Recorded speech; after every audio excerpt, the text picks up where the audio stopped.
Reading is to the mind what exercise is to the body. Sunday clears away the rust of the whole week. 3 grand essentials to happiness in this life are something to do, something to love, and something to hope for. If you wish to succeed in life, make perseverance your bosom friend, experience your wise counselor, caution your elder brother, and hope your guardian genius. It is folly for an eminent man to think of escaping censure, and a weakness to be affected with it. All the illustrious persons of antiquity, and indeed of every age in the world, have passed through this fiery persecution.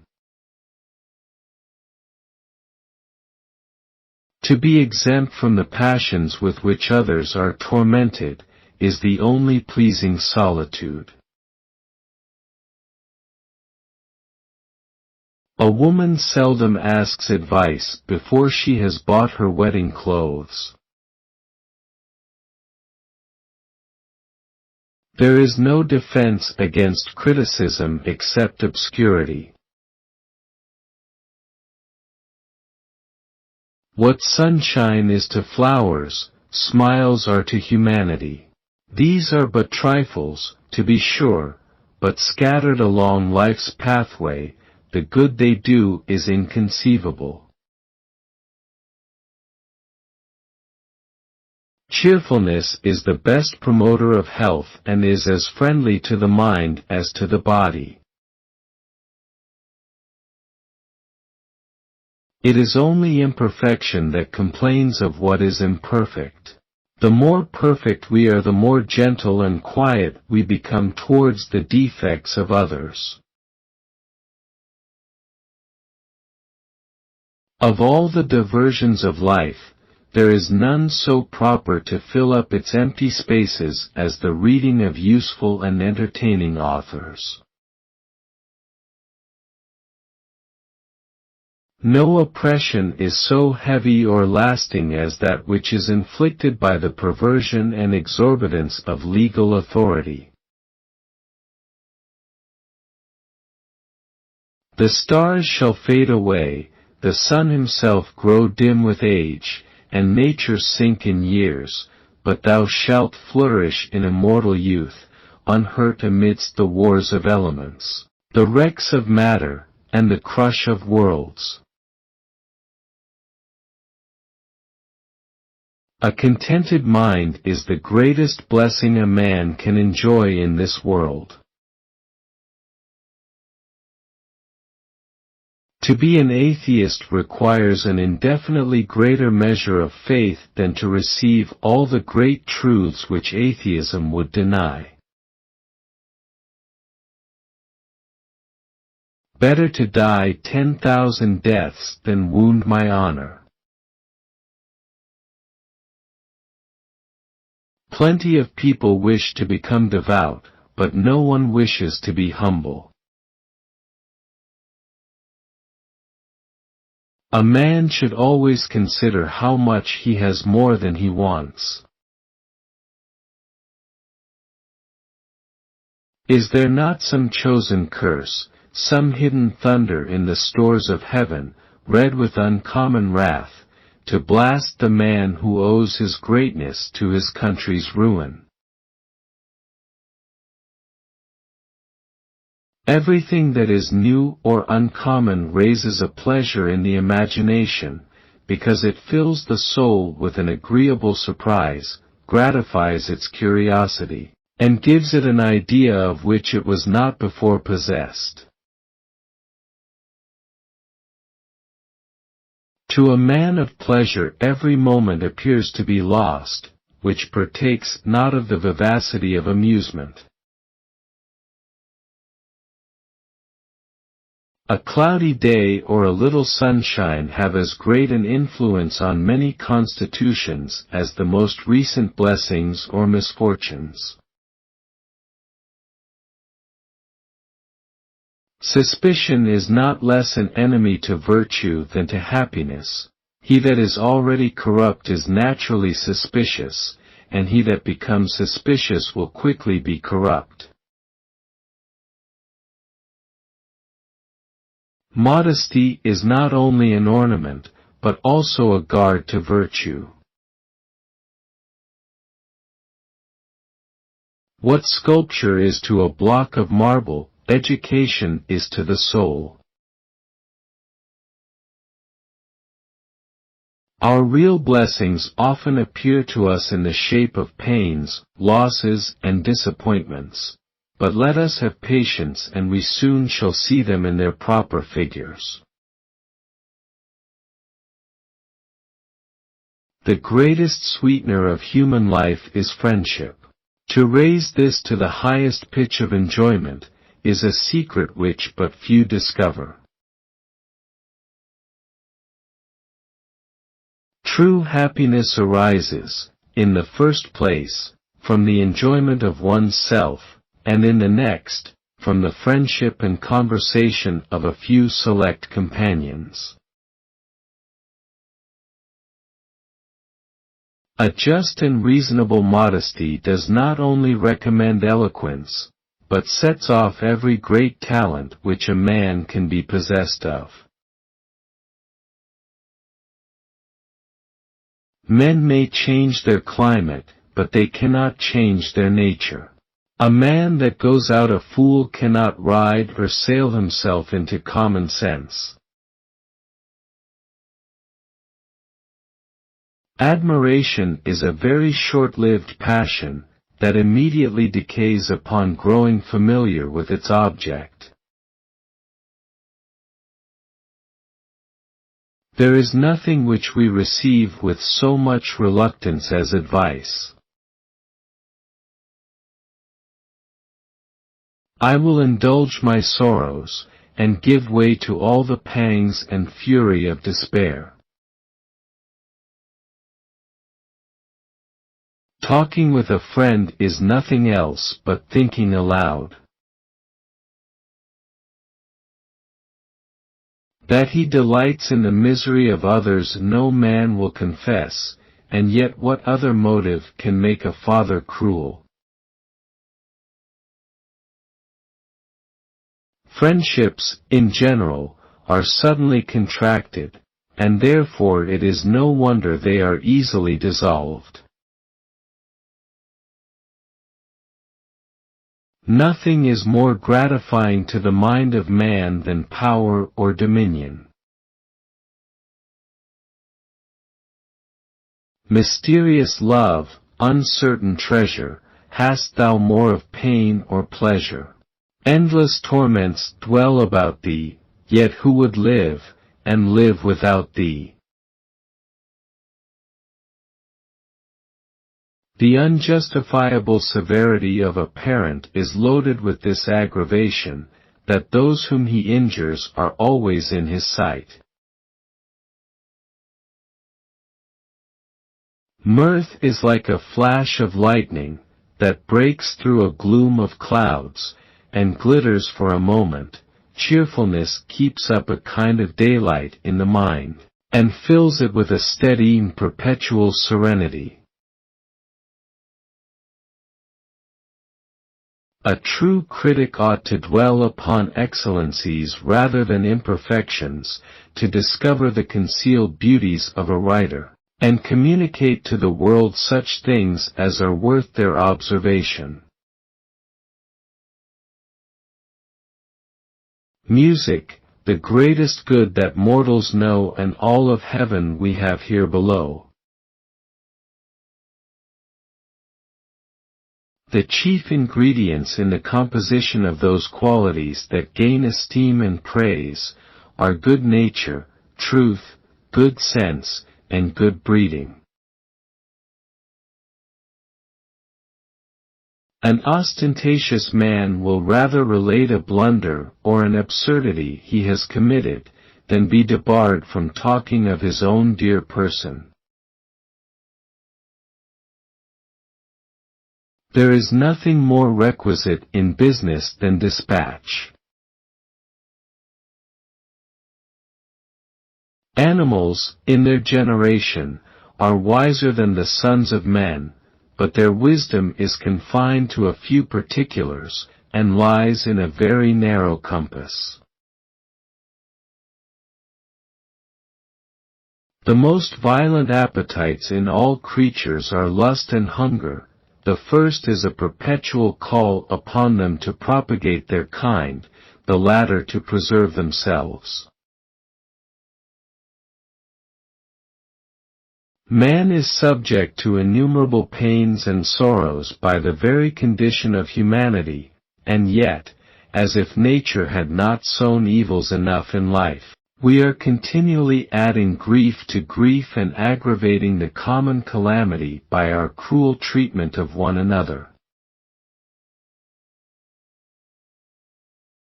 A man must be both stupid and uncharitable who believes there is no virtue or truth but on his own side. Mutability of temper and inconsistency with ourselves is the greatest weakness of human nature. The important question is not, what will yield to man a few scattered pleasures, but what will render his life happy on the whole amount. To be perfectly just is an attribute of the divine nature. To be so to the utmost of our abilities, is the glory of man. To say that authority, whether secular or religious, supplies no ground for morality is not to deny the obvious fact that it supplies a sanction.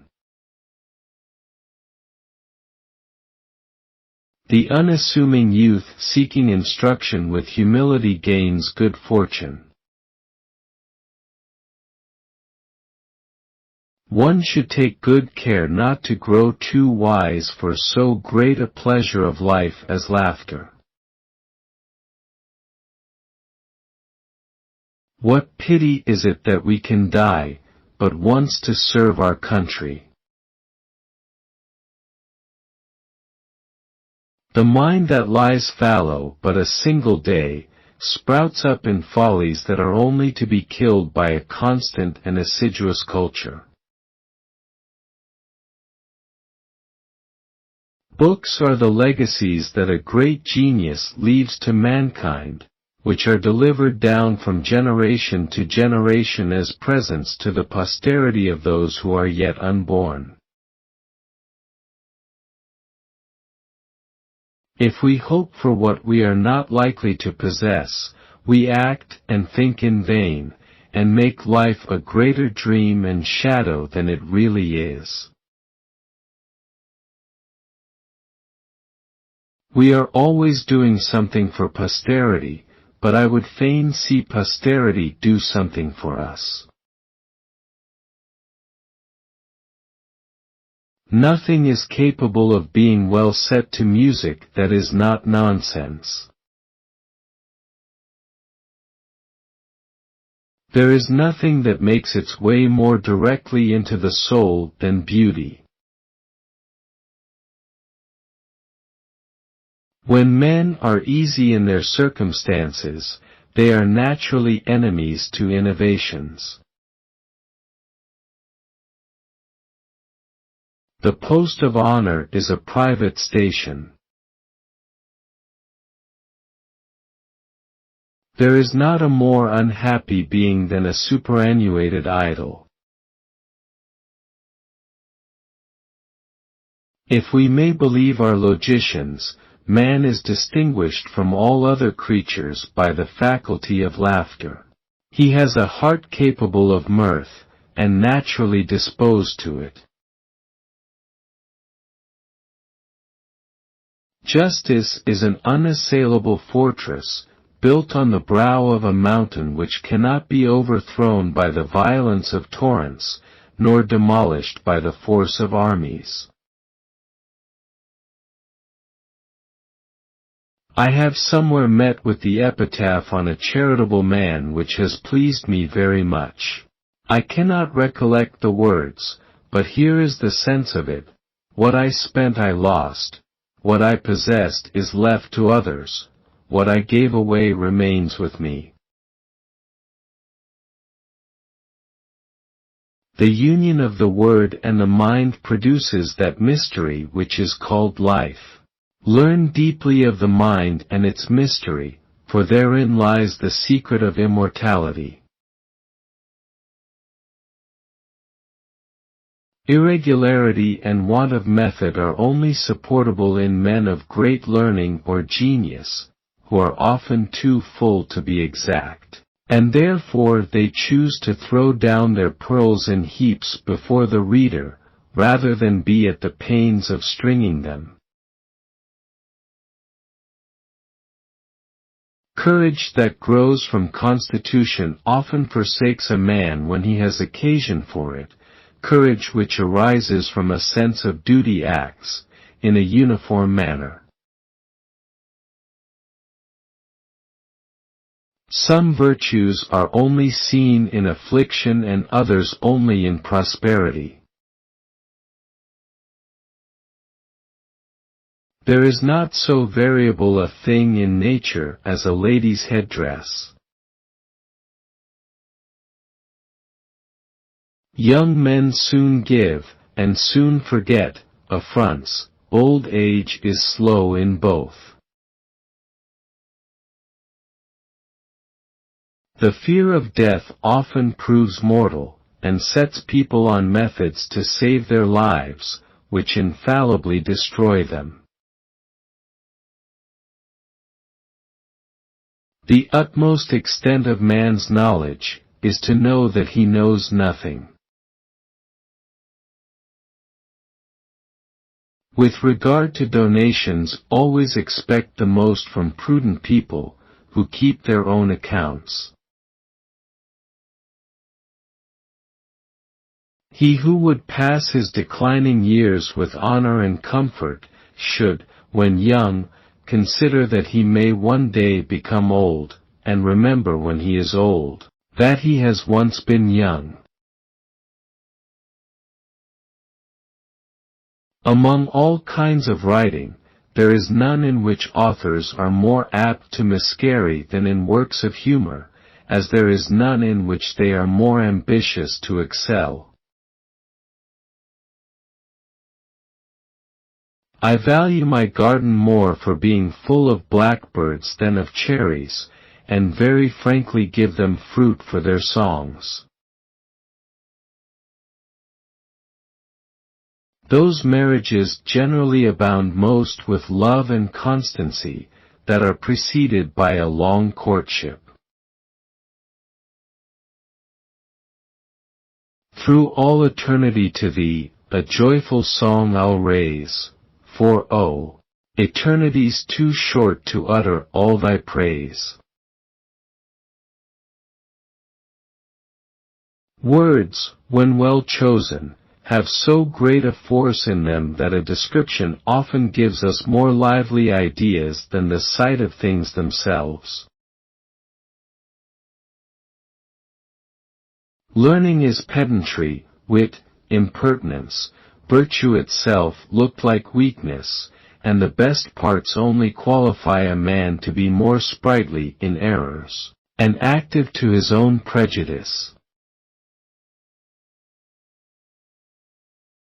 Sir Roger told them, with the air of a man who would not give his judgment rashly, that much might be said on both sides. Music, the greatest good that mortals know, and all of heaven we have here below. Music, the greatest good that mortals know, and all of heaven we have below. Ridicule is generally made use of to laugh men out of virtue and good sense, by attacking everything praiseworthy in human life. I live in the world rather as a spectator of mankind than as one of the species. Friendship improves happiness, and abates misery, by doubling our joys, and dividing our grief. We travel through time as through a country filled with many wild and empty wastes, which we would fain hurry over, that we may arrive at those several little settlements or imaginary points of rest which are dispersed up and down in it. Knowledge is that which, next to virtue, truly raises one person above another. I remember when our whole island was shaken with an earthquake some years ago, there was an impudent mountebank who sold pills which, as he told the country people, were very good against an earthquake. Marriage enlarges the scene of our happiness and of our miseries. A marriage of love is pleasant, of interest, easy, and where both meet, happy. A happy marriage has in it all the pleasures of friendship, all the enjoyments of sense and reason, and method is not less requisite in conversation than in writing, provided a man would talk to make himself understood. True happiness is of a retired nature, and an enemy to pomp and noise. Those marriages generally abound most with love and constancy that are preceded by a long courtship. We are growing serious, and let me tell you, that's the very next step to being dull. We are growing serious, and let me tell you, that's the next step to being dull. 'Tis pride, rank pride, and haughtiness of soul, I think the Romans call it stoicism. 'Tis not in mortals to command success, but will do more, Sempronius, will deserve it. To be an atheist requires an infinitely greater measure of faith than to receive all the great truths which atheism would deny. We are always doing, says he, something for posterity, but I would fain see posterity do something for us. A man's first care should be to avoid the reproaches of his own heart. When love once pleads admission to our hearts, in spite of all the virtue we can boast, the woman that deliberates is lost. There is nothing more requisite in business than dispatch. What sculpture is to a block of marble, education is to the human soul. What sculpture is to a block of marble, education is to a human soul. These widows, sir, are the most perverse creatures in the world.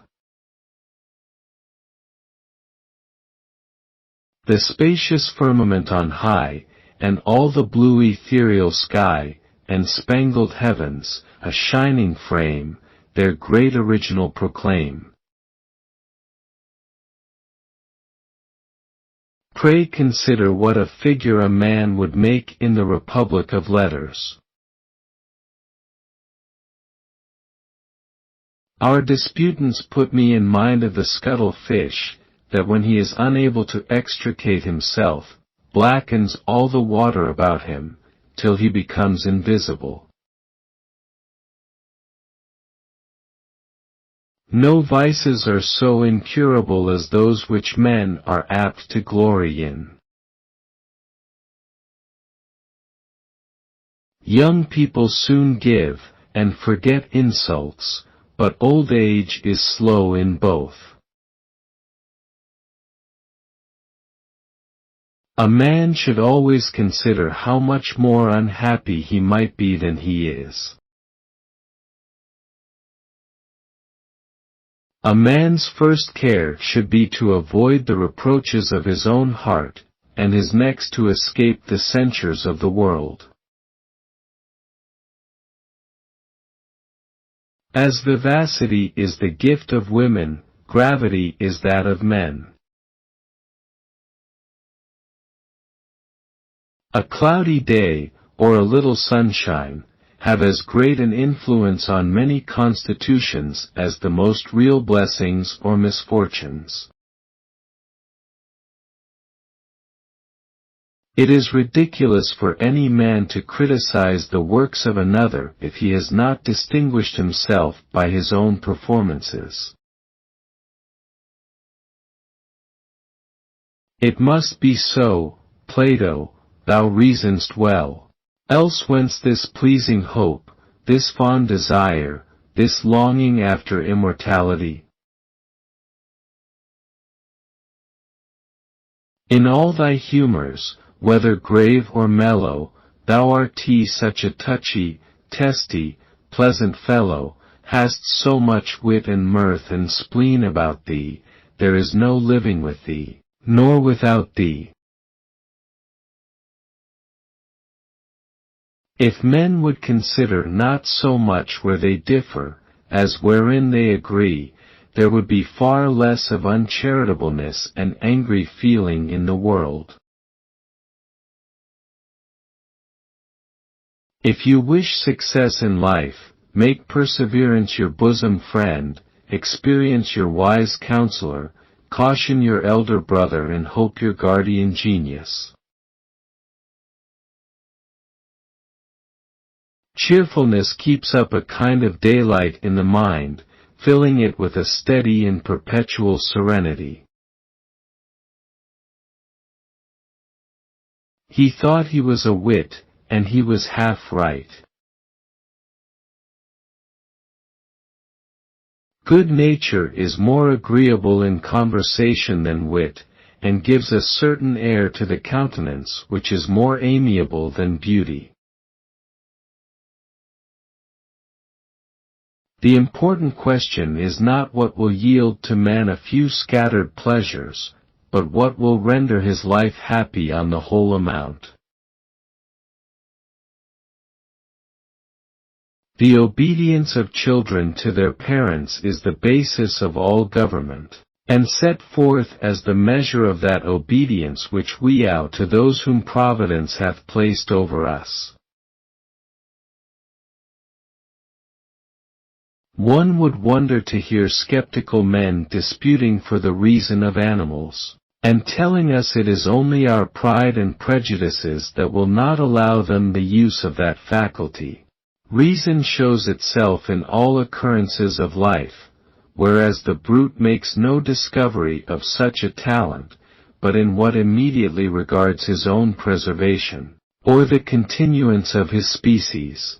Animals in their generation are wiser than the sons of men, but their wisdom is confined to a few particulars, and lies in a very narrow compass. Take a brute out of his instinct, and you find him wholly deprived of understanding. The only way therefore to try a piece of wit, is to translate it into a different language. If it bears the test you may pronounce it true, but if it vanishes in the experiment you may conclude it to have been a pun. It is easier for an artful man, who is not in love, to persuade his mistress he has a passion for her, and to succeed in his pursuits, than for one who loves with the greatest violence.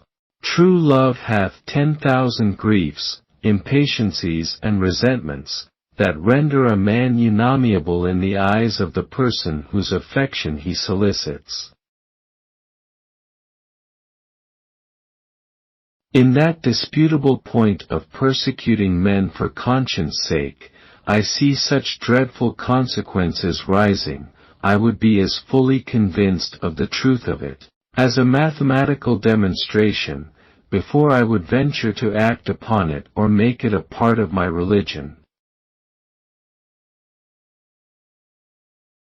This party spirit has so ill an effect on our morals, it has likewise a very great one upon our judgments.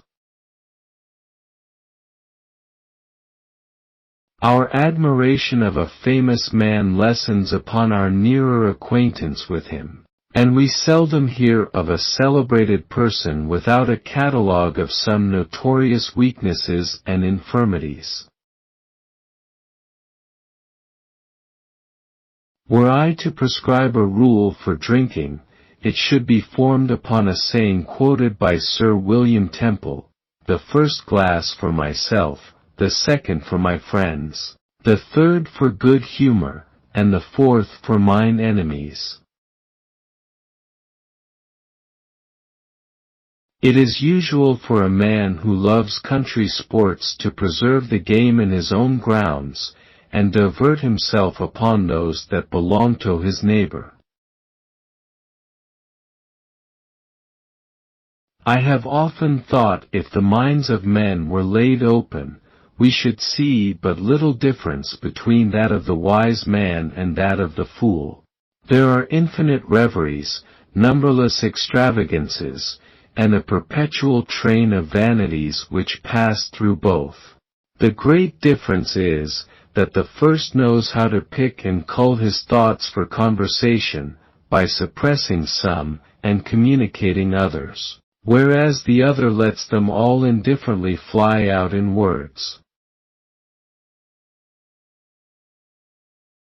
He only is a great man who can neglect the applause of the multitude and enjoy himself independent of its favor. There is no defense against reproach, but obscurity. It is a kind of concomitant to greatness. My voice is still for war. Gods! Can a Roman Senate long debate which of the two to choose, slavery or death? For wheresoe'er I turn my ravished eyes, gay gilded scenes and shining prospects rise, poetic fields encompass me around, and still I seem to tread on classic ground. Title and ancestry render a good man more illustrious, but an ill one more contemptible. It was a saying of an ancient philosopher, which I find some of our writers have ascribed to Queen Elizabeth, who perhaps might have taken occasion to repeat it, that a good face is a letter of recommendation. A good disposition is more valuable than gold, for the latter is the gift of fortune, but the former is the dower of nature. Great Pompey's shade complains that we are slow, and Scipio's ghost walks unavenged amongst us. The transition from cause to effect, from event to event, is often carried on by secret steps, which our foresight cannot divine, and our sagacity is unable to trace. Forever singing as they shine, the hand that made us is divine. A reader seldom peruses a book with pleasure until he knows whether the writer of it be a black man or a fair man, of a mild or choleric disposition, married or a bachelor. Heaven is not to be looked upon only as the reward, but the natural effect, of a religious life. Cleanliness may be defined to be the emblem of purity of mind. Sweet are the slumbers of the virtuous man. Beauty commonly produces love, but cleanliness preserves it. Age itself is not unamiable while it is preserved clean and unsullied, like a piece of metal constantly kept smooth and bright. We look on it with more pleasure than on a new vessel cankered with rust. Is it not wonderful that the love of the parent should be so violent while it lasts, and that it should last no longer than is necessary for the preservation of the young? I recommend to every one of my readers the keeping a journal of their lives for 1 week, and setting down punctually their whole series of employments during that space of time. This kind of self-examination would give them a true state of themselves, and incline them to consider seriously what they are about. One day would rectify the omissions of another, and make a man weigh all those indifferent actions, which, though they are easily forgotten, must certainly be accounted for. I am wonderfully pleased when I meet with any passage in an old Greek or Latin author that is not blown upon, and which I have never met with in any quotation. Our forefathers looked upon nature with more reverence and horror, before the world was enlightened by learning and philosophy, and loved to astonish themselves with the apprehensions of witchcraft, prodigies, charms, and enchantments. There was not a village in England that had not a ghost in it, the churchyards were all haunted, every large common had a circle of fairies belonging to it, and there was scarce a shepherd to be met with who had not seen a spirit. It must be so, Plato, thou reasonest well. But in all despotic governments, though a particular prince may favor arts and letter, there is a natural degeneracy of mankind. When I behold a fashionable table set out in all its magnificence, I fancy that I see gouts and dropsies, fevers and lethargies, with other innumerable distempers lying in ambuscade among the dishes. Nature delights in the most plain and simple diet. Every animal but man keeps to one dish. Herbs are the food of this species, fish of that, and flesh of a third. Man falls upon everything that comes in his way, not the smallest fruit or excrescence of the earth, scarce a berry or a mushroom can escape him. We see the pernicious effects of luxury in the ancient Romans, who immediately found themselves poor as soon as this vice got footing among them. Blesses his stars and thinks it luxury. Authors have established it as a kind of rule, that a man ought to be dull sometimes, as the most severe reader makes allowances for many rests and nodding places in a voluminous writer. We cannot be guilty of a greater act of uncharitableness than to interpret the afflictions which befall our neighbors as punishments and judgments. Music can noble hints impart, engender fury, kindle love, with unsuspected eloquence can move, and manage all the man with secret art. There is no society or conversation to be kept up in the world without good nature, or something which must bear its appearance and supply its place. For this reason mankind have been forced to invent a kind of artificial humanity, which is what we express by the word good breeding. When a man has been guilty of any vice or folly, the best atonement he can make for it is to warn others not to fall into the like. Charity is a virtue of the heart, and not of the hands. Husband a lie, and trump it up in some extraordinary emergency. The person who has a firm trust in the Supreme Being is powerful in his power, wise by his wisdom, happy by his happiness. The dawn is overcast, the morning lowers, and heavily in clouds brings on the day, the great, the important day, big with the fate of Cato and of Rome. The gods in bounty work up storms about us, that give mankind occasion to exert their hidden strength, and throw our into practice virtues that shun the day, and lie concealed in the smooth seasons and the calms of life. It is very wonderful to see persons of the best sense passing hours together in shuffling and dividing a pack of cards with no conversation but what is made up of a few game phrases, and no other ideas but those of black or red spots arranged together in different figures.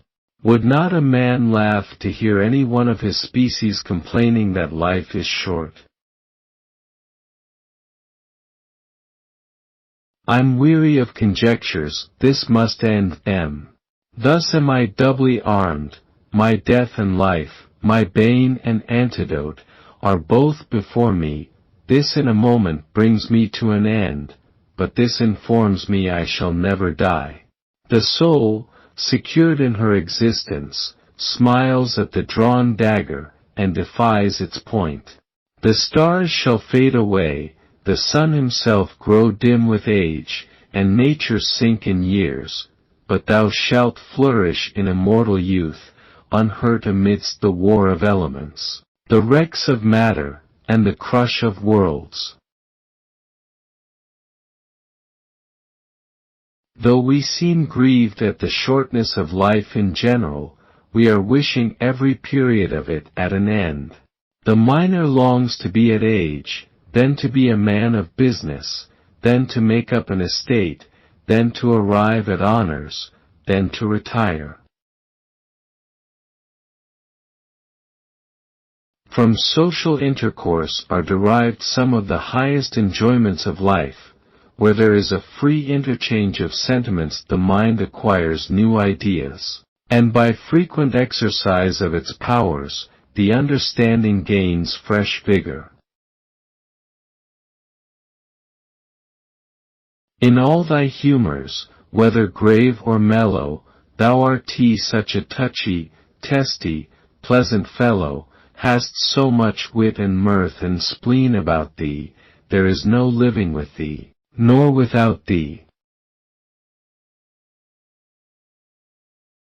Irresolution on the schemes of life which offer themselves to our choice, and inconstancy in pursuing them, are the greatest causes of all our unhappiness. Justice discards party, friendship, kindred, and is always, therefore, represented as blind. I think I may define taste to be that faculty of the soul which discerns the beauties of an author with pleasure, and the imperfections with dislike. It must be so, Plato, thou reasonest well. Else whence this pleasing hope, this fond desire, this longing after immortality? Or whence this secret dread and inward horror of falling into naught?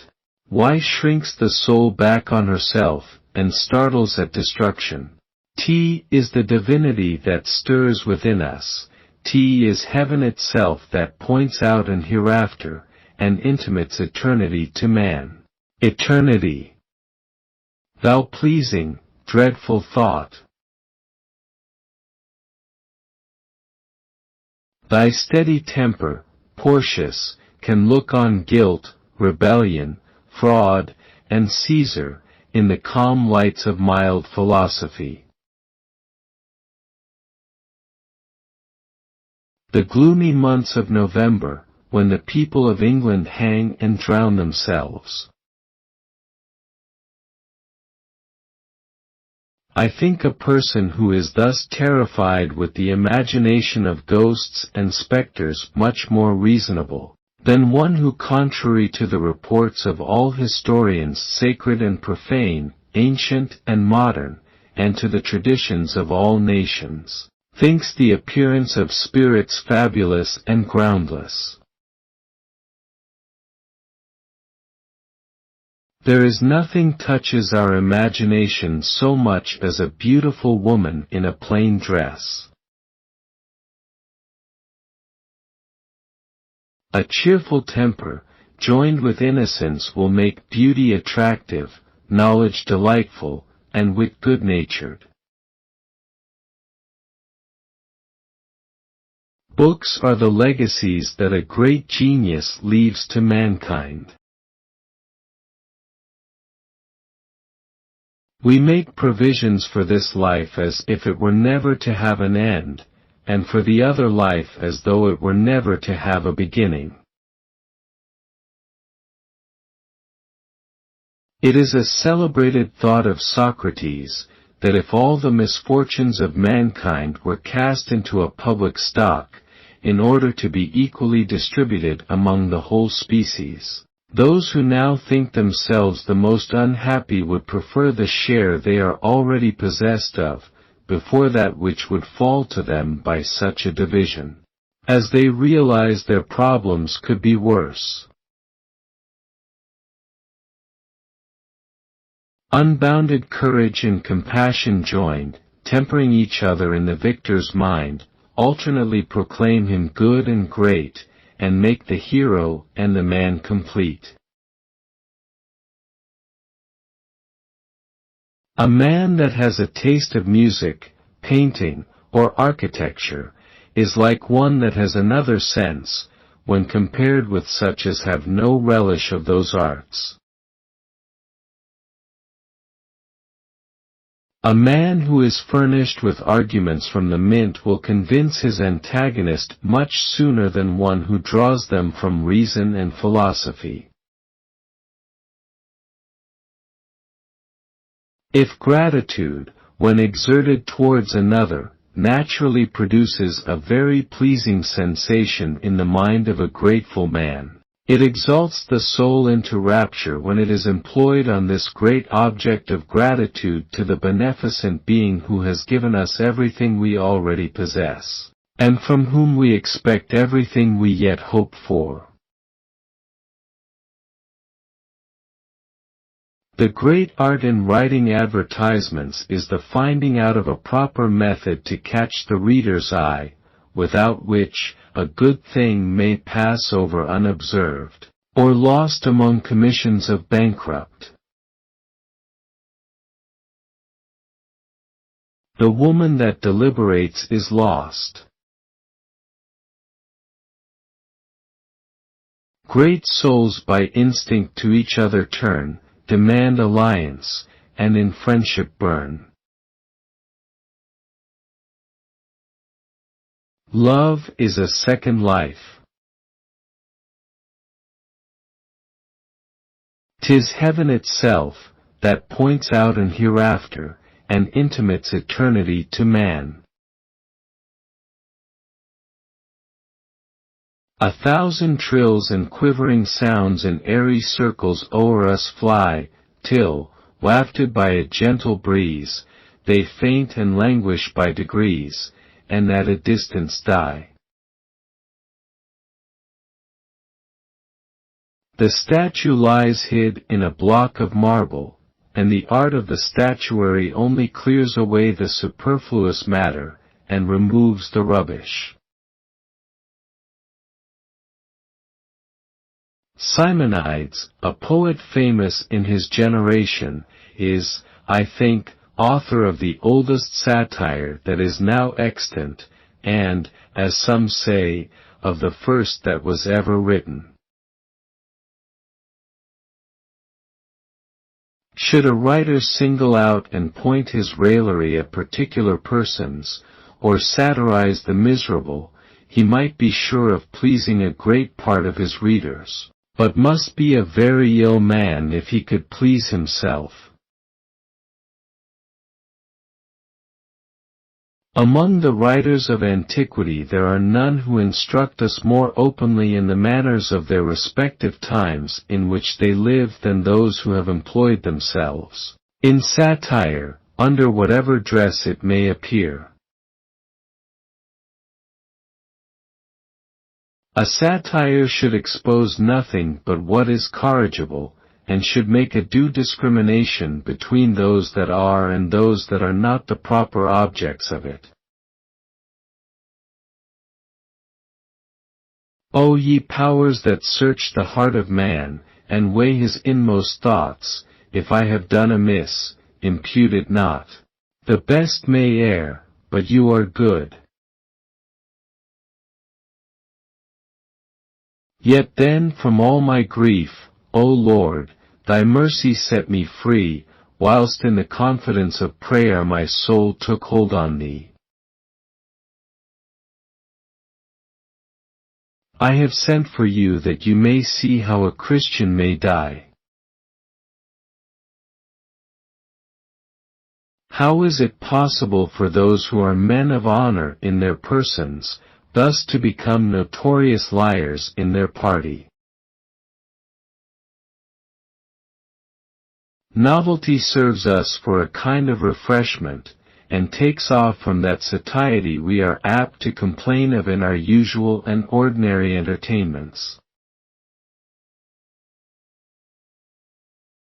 There are greater depths and obscurities, greater intricacies and perplexities, in an elaborate and well-written piece of nonsense, than in the most abstruse and profound tract of school divinity.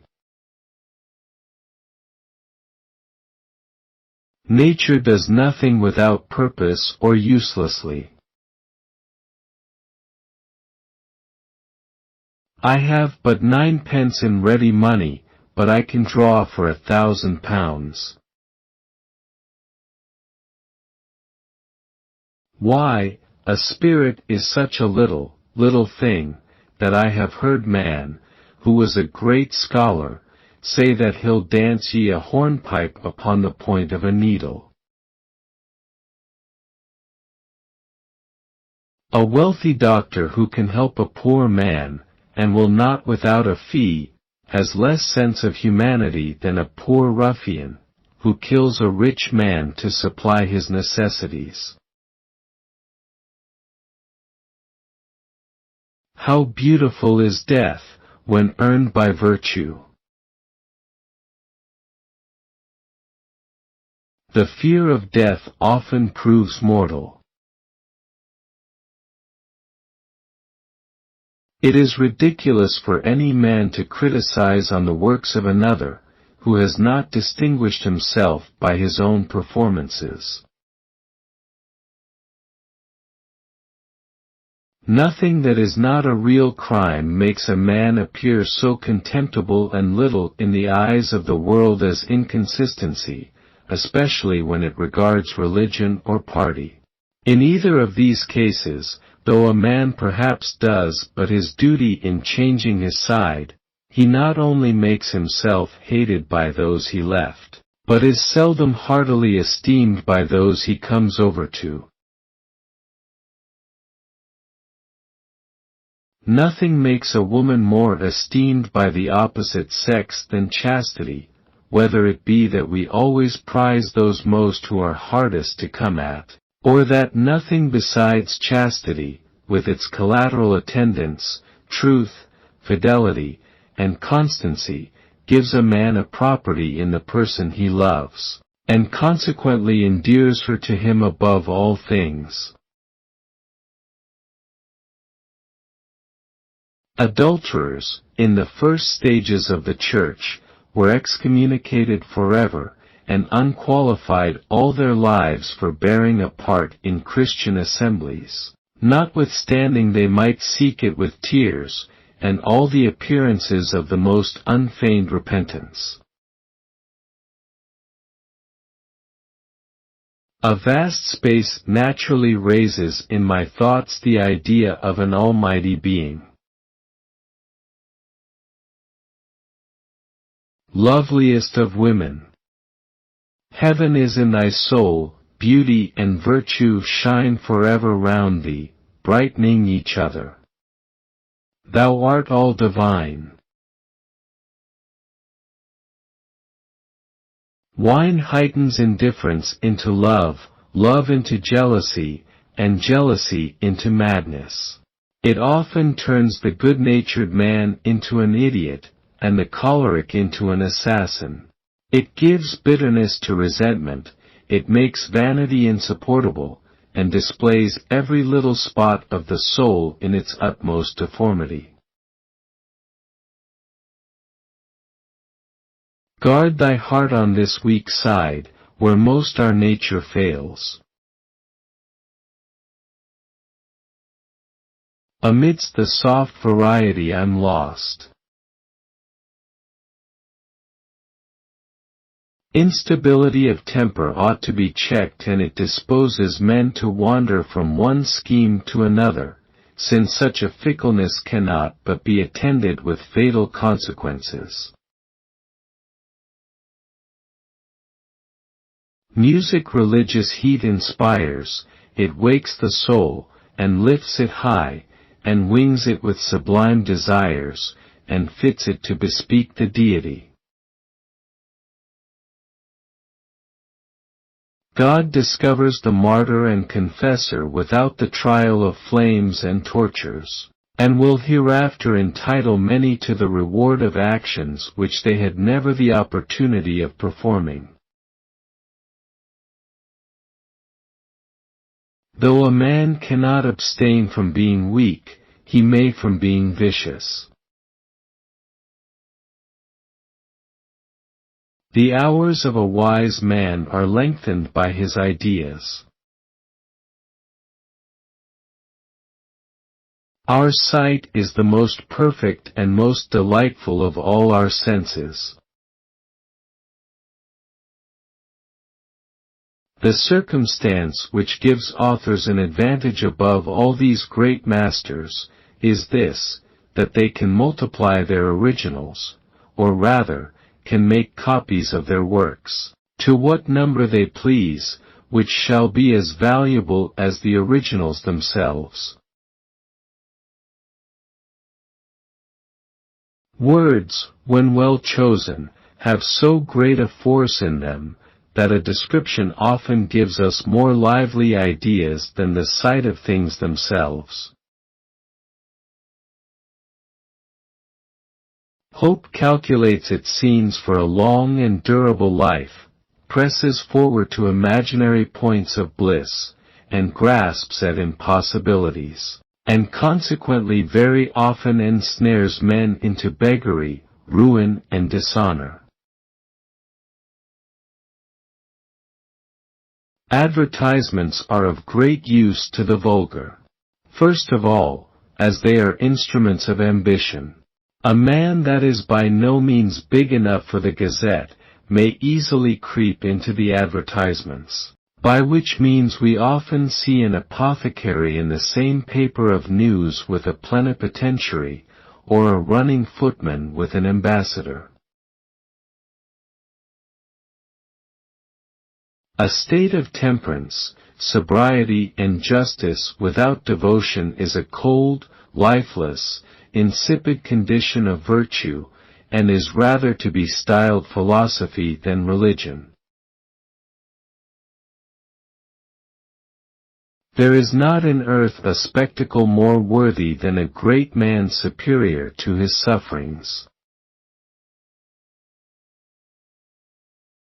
The talent of turning men into ridicule, and exposing to laughter those one converses with, is the qualification of little ungenerous tempers.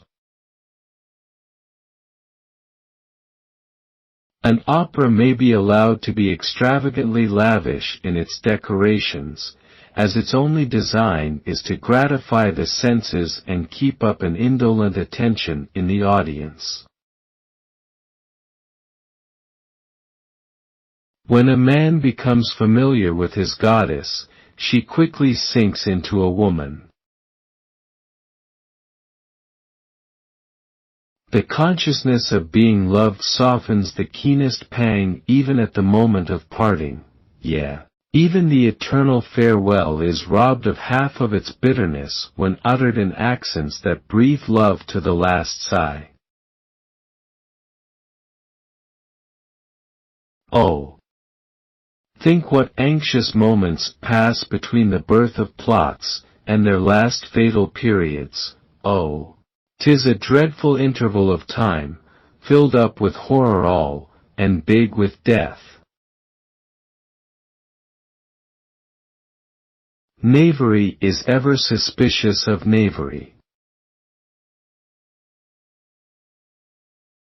Hypocrisy itself does great honor, or rather justice, to religion, and tacitly acknowledges it to be an ornament to human nature. The hypocrite would not be at so much pains to put on the appearance of virtue, if he did not know it was the most proper and effectual means to gain the love and esteem of mankind. The sense of honor is of so fine and delicate a nature, that it is only to be met with in minds which are naturally noble, or in such as have been cultivated by good examples, or a refined education. An idol may be undeified by many accidental causes. Marriage, in particular, is a kind of counter-apotheosis, as a deification inverted. When a man becomes familiar with his goddess, she quickly sinks into a woman. Were not this desire of fame very strong, the difficulty of obtaining it, and the danger of losing it when obtained, would be sufficient to deter a man from so vain a pursuit. Eternity. Thou pleasing dreadful thought!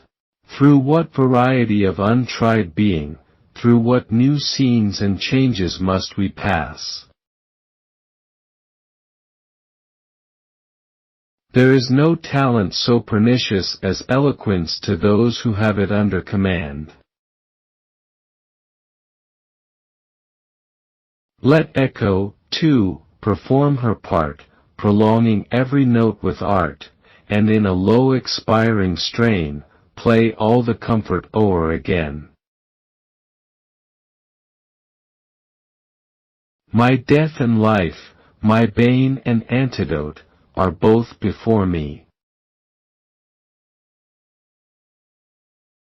'Tis not my talent to conceal my thoughts, or carry smiles and sunshine in my face, when discontent sits heavy at my heart. The man who will live above his present circumstances, is in great danger of soon living beneath them, or as the Italian proverb says, the man that lives by hope, will die by despair. When I read the rules of criticism, I immediately inquire after the works of the author who has written them, and by that means discover what it is he likes in a composition. Method is not less requisite in ordinary conversation than in writing, provided a man would talk to make himself understood. Nothing is more amiable than true modesty, and nothing more contemptible than the false. The one guards virtue, the other betrays it. My voice is still for war. Should the whole frame of nature round him break, in ruin and confusion hurled, he, unconcerned, would hear the mighty crack, and stand secure amidst a falling world. Jealousy is that pain which a man feels from the apprehension that he is not equally beloved by the person whom he entirely loves.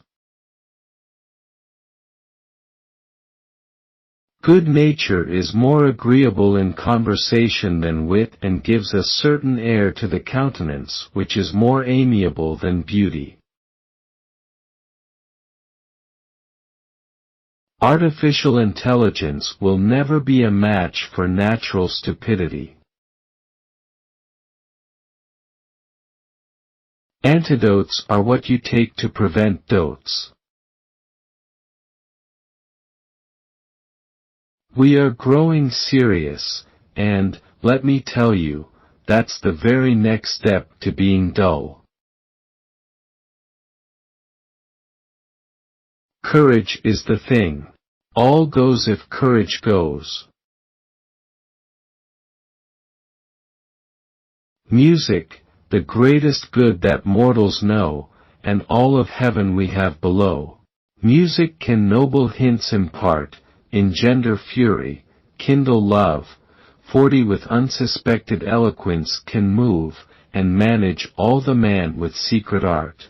When Orpheus strikes the trembling lyre, the stream stands still, the stones admire, the listening savages advance.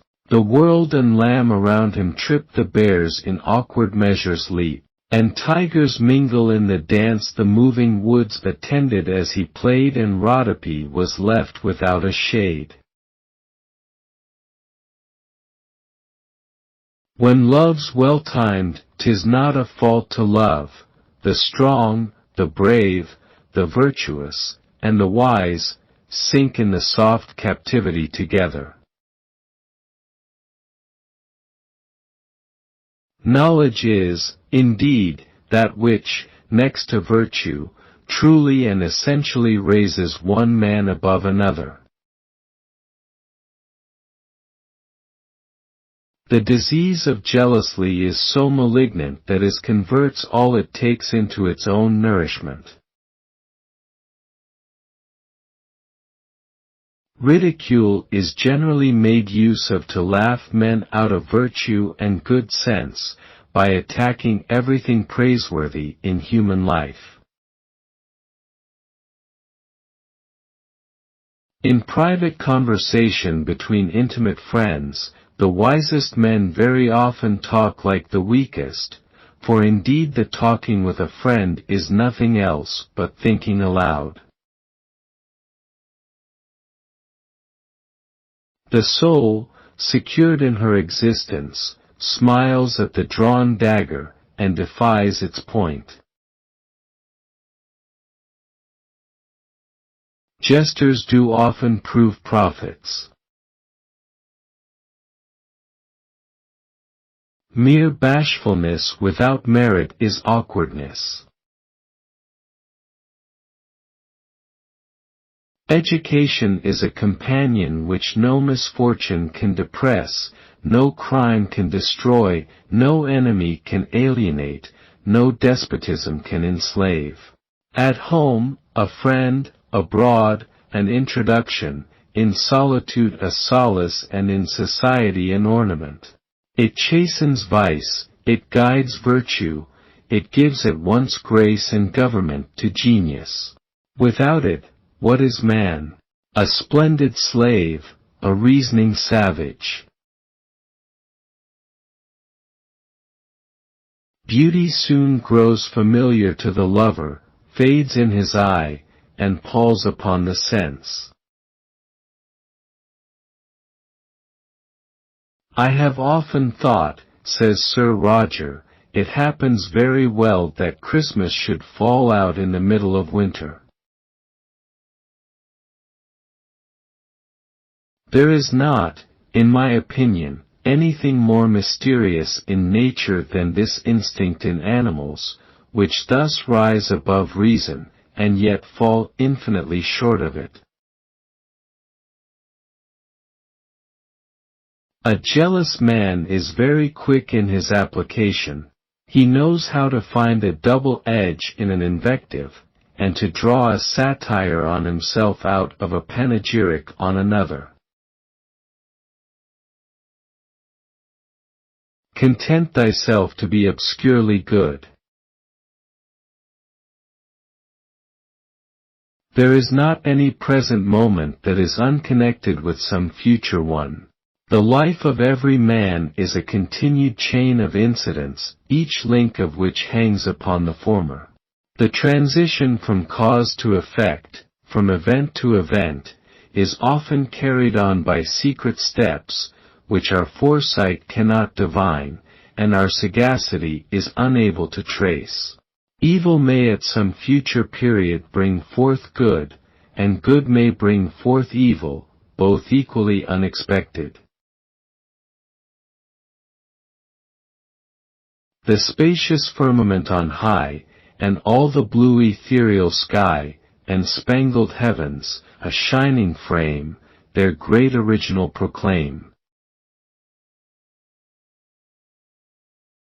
In my Lucia's absence life hangs upon me, and becomes a burden. I am 10 times undone, while hope, and fear, and grief, and rage and love rise up at once, and with variety of pain distract me. There is no greater sign of a general decay of virtue in a nation, than a want of zeal in its inhabitants for the good of their country. Nature delights in the most plain and simple diet.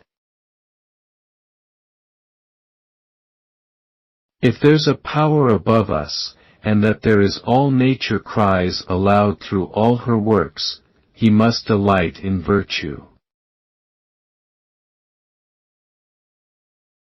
The friendships of the world are oft confederacies in vice, or leagues of pleasures.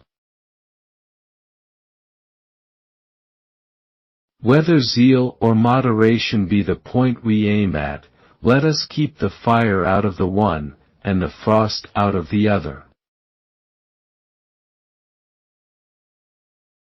Half the misery of human life might be extinguished if men would alleviate the general curse they lie under by mutual offices of compassion, benevolence, and humanity. There is not a more puissant exercise of the mind than gratitude. This not in mortals to command success, but will do more, Sempronius, will deserve it. The Lord my pasture shall prepare, and feed me with a shepherd's care, his presence shall my want supply, and guard me with a watchful eye. I never knew an early rising, hard-working, prudent man, careful of his earnings and strictly honest, who complained of hard luck. A good character, good habits and iron industry are impregnable to the assaults of all ill luck that fools ever dreamed. Among the several kinds of beauty, the eye takes most delight in colors. The infusion of a China plant sweetened with the pith of an Indian cane. Plutarch has written an essay on the benefits which a man may receive from his enemies, and among the good fruits of enmity, mentions this in particular, that by the reproaches which it casts upon us, we see the worst side of ourselves. A friend exaggerates a man's virtues, an enemy inflames his crimes. Marriage enlarges the scene of our happiness and miseries. A marriage of love is pleasant, a marriage of interest, easy, and a marriage where both meet, happy. A happy marriage has in it all the pleasures of friendship, all the enjoyments of sense and reason, and, indeed, all the sweets of life. Our delight in any particular study, art, or science rises and improves in proportion to the application which we bestow upon it. Thus, what was at first an exercise becomes at length an entertainment. Rides in the whirlwind and directs the storm. Our disputants put me in mind of the cuttlefish that, when he is unable to extricate himself, blackens the water about him till he becomes invisible. The man who lives by hope will die by hunger. See in what peace a Christian can die. Two persons who have chosen each other out of all the species with a design to be each other's mutual comfort and entertainment have, in that action, bound themselves to be good-humored, affable, discreet, forgiving, patient, and joyful, with respect to each other's frailties and perfections, to the end of their lives. A true critic ought to dwell rather upon excellencies than imperfections. A misery is not to be measured from the nature of the evil but from the temper of the sufferer. Our sight is the most perfect and most delightful of all our senses. It fills the mind with the largest variety of ideas, converses with its objects at the greatest distance, and continues the longest in action without being tired or satiated with its proper enjoyments. There is no kind of false wit which has been so recommended by the practice of all ages, as that which consists in a jingle of words, and is comprehended under the general name of punning. I have always preferred cheerfulness to mirth. The latter I consider as an act, the former as a habit of mind. Mirth is short and transient, cheerfulness fixed and permanent. As vivacity is the gift of woman, gravity is that of men. If men of eminence are exposed to censure on one hand, they are as much liable to flattery on the other. If they receive reproaches which are not due to them, they likewise receive praises which they do not deserve. Life is not long enough for a coquette to play all her tricks in.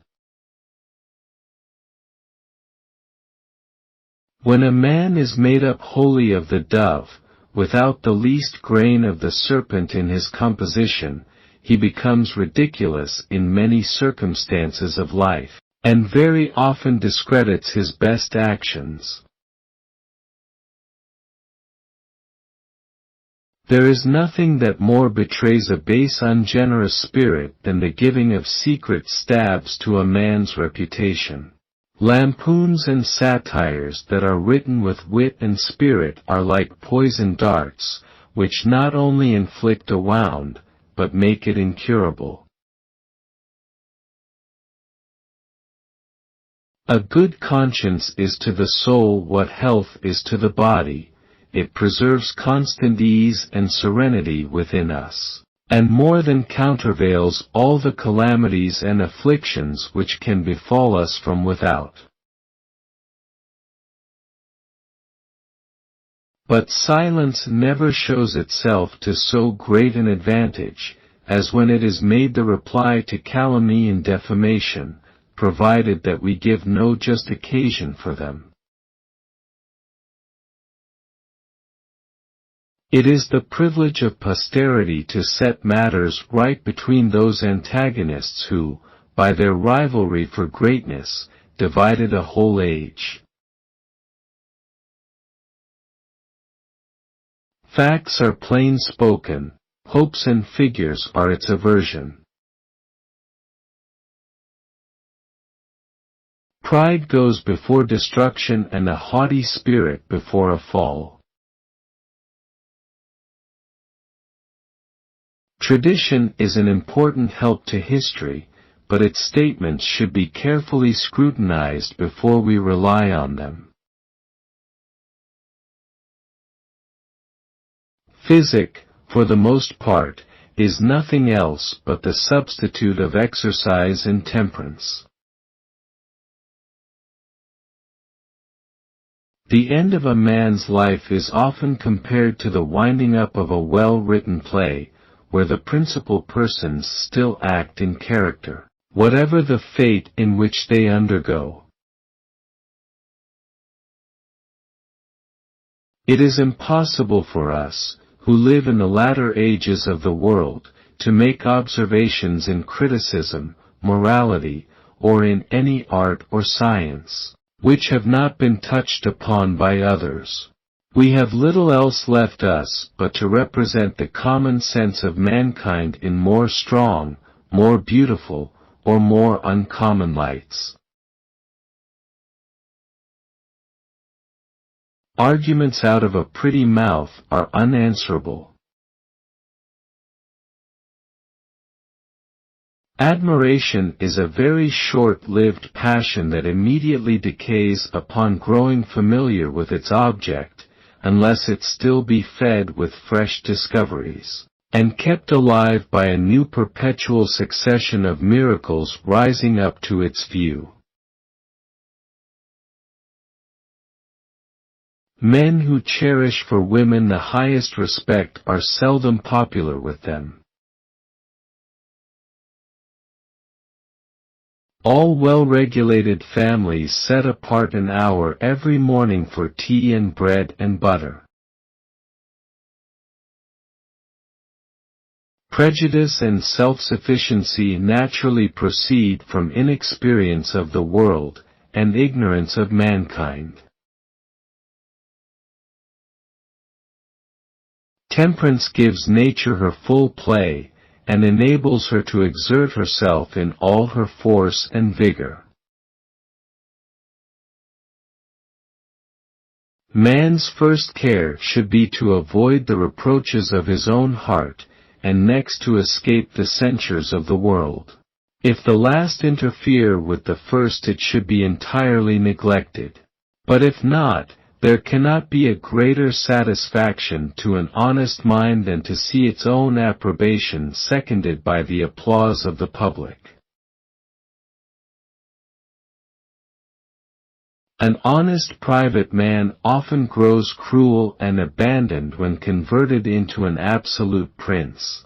Give a man power of doing what he pleases with impunity, you extinguish his fear, and consequently overturn in him one of the great pillars of morality.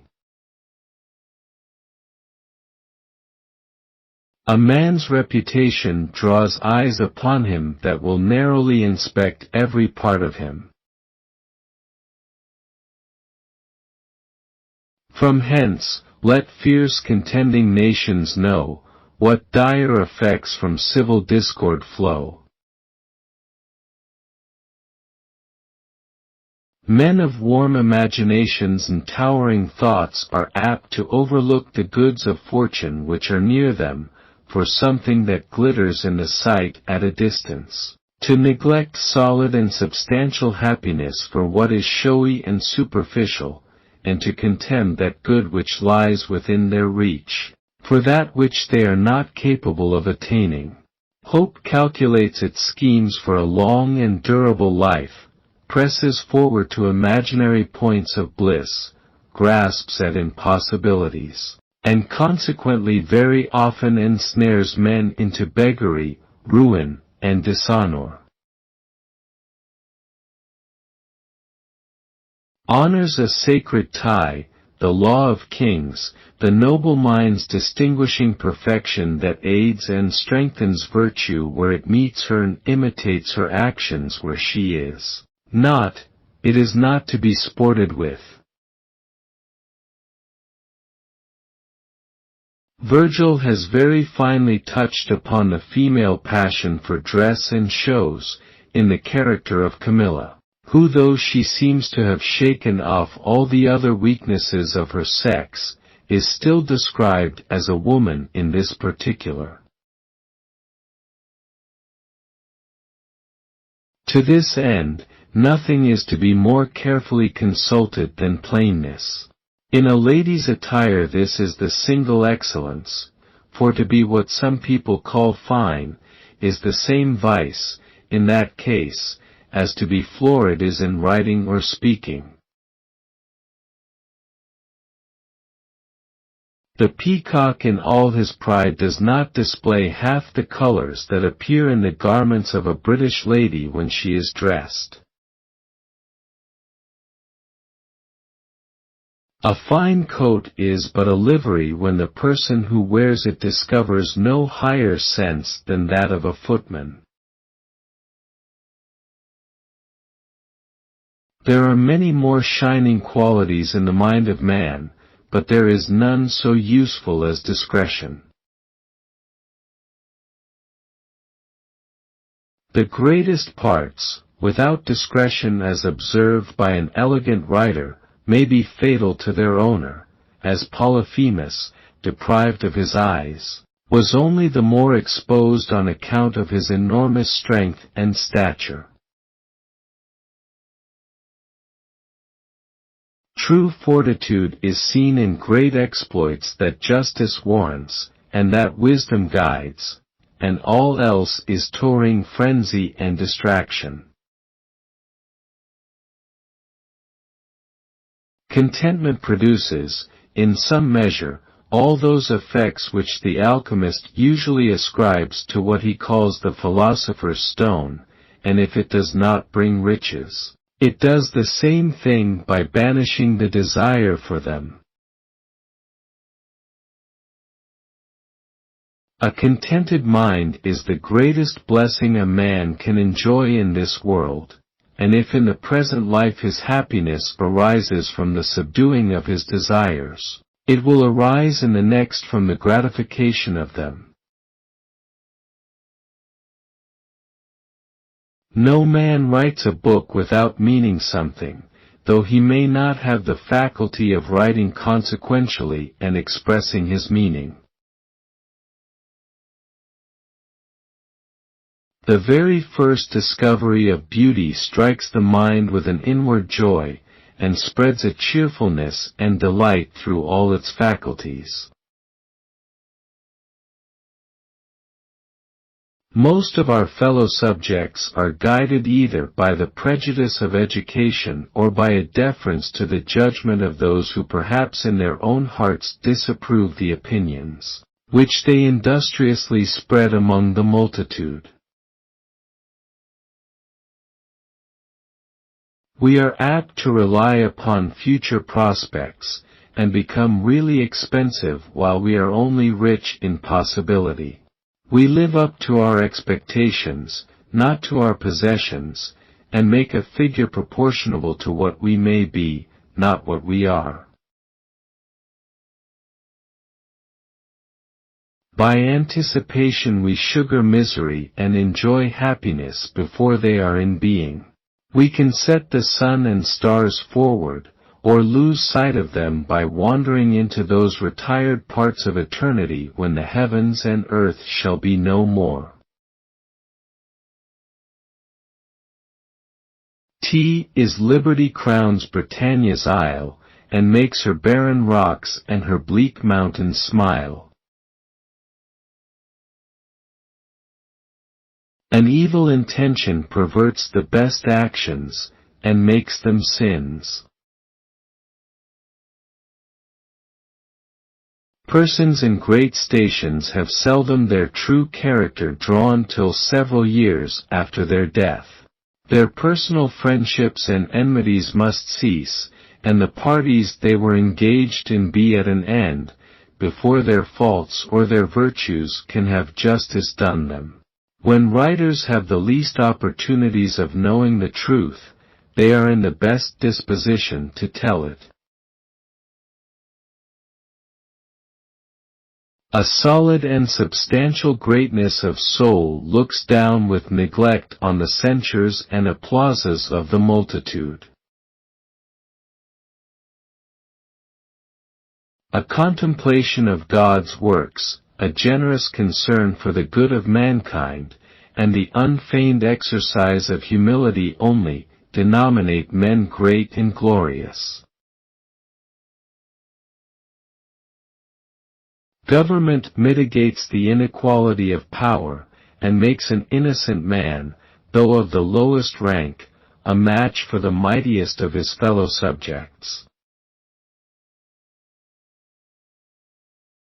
It is of unspeakable advantage to possess our minds with an habitual good intention, and to aim all our thoughts, words, and actions at some laudable end.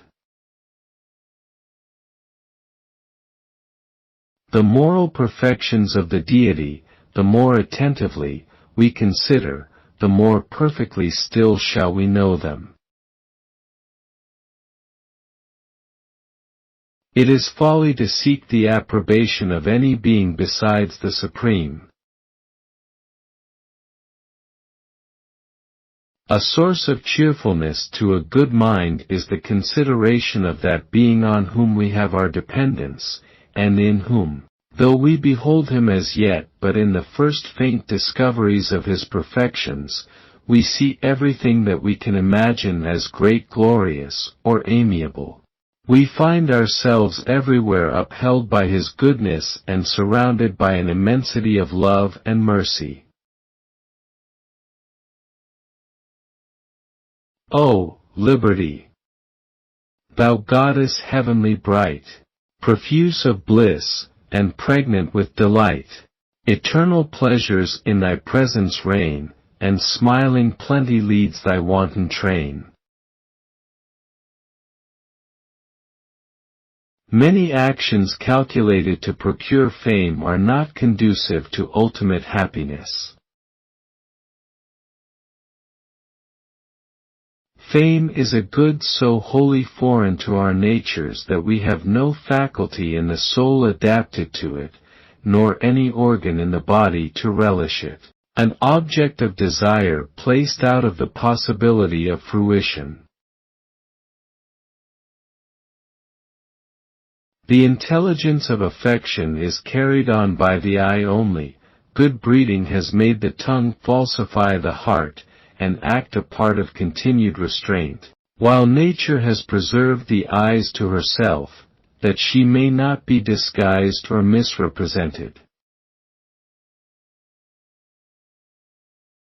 That fine part of our construction, the eye, seems as much the receptacle and seat of our passions as the mind itself, and at least it is the outward portal to introduce them to the house within, or rather the common thoroughfare to let our affections pass in and out.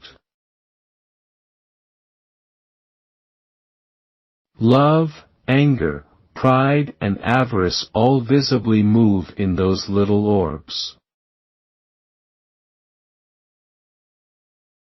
There is a kind of grandeur and respect which the meanest and most insignificant part of mankind endeavor to procure in the little circle of their friends and acquaintance. The poorest mechanic, nay, the man who lives upon common alms, gets him his set of admirers, and delights in that superiority which he enjoys over those who are in some respects beneath him. This ambition, which is natural to the soul of man, might, methinks, receive a very happy turn, and, if it were rightly directed, contribute as much to a person's advantage, as it generally does to his uneasiness and disquiet. It is observed by Cicero, that men of the greatest and most shining parts are most actuated by ambition. The religious man fears, the man of honor scorns, to do an ill action.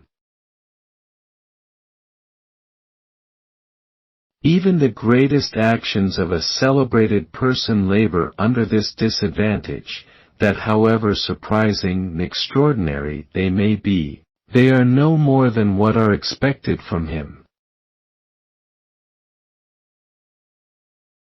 Hudibras has defined nonsense, as Cowley does wit, by negatives. Nonsense, he says, is that which is neither true nor false.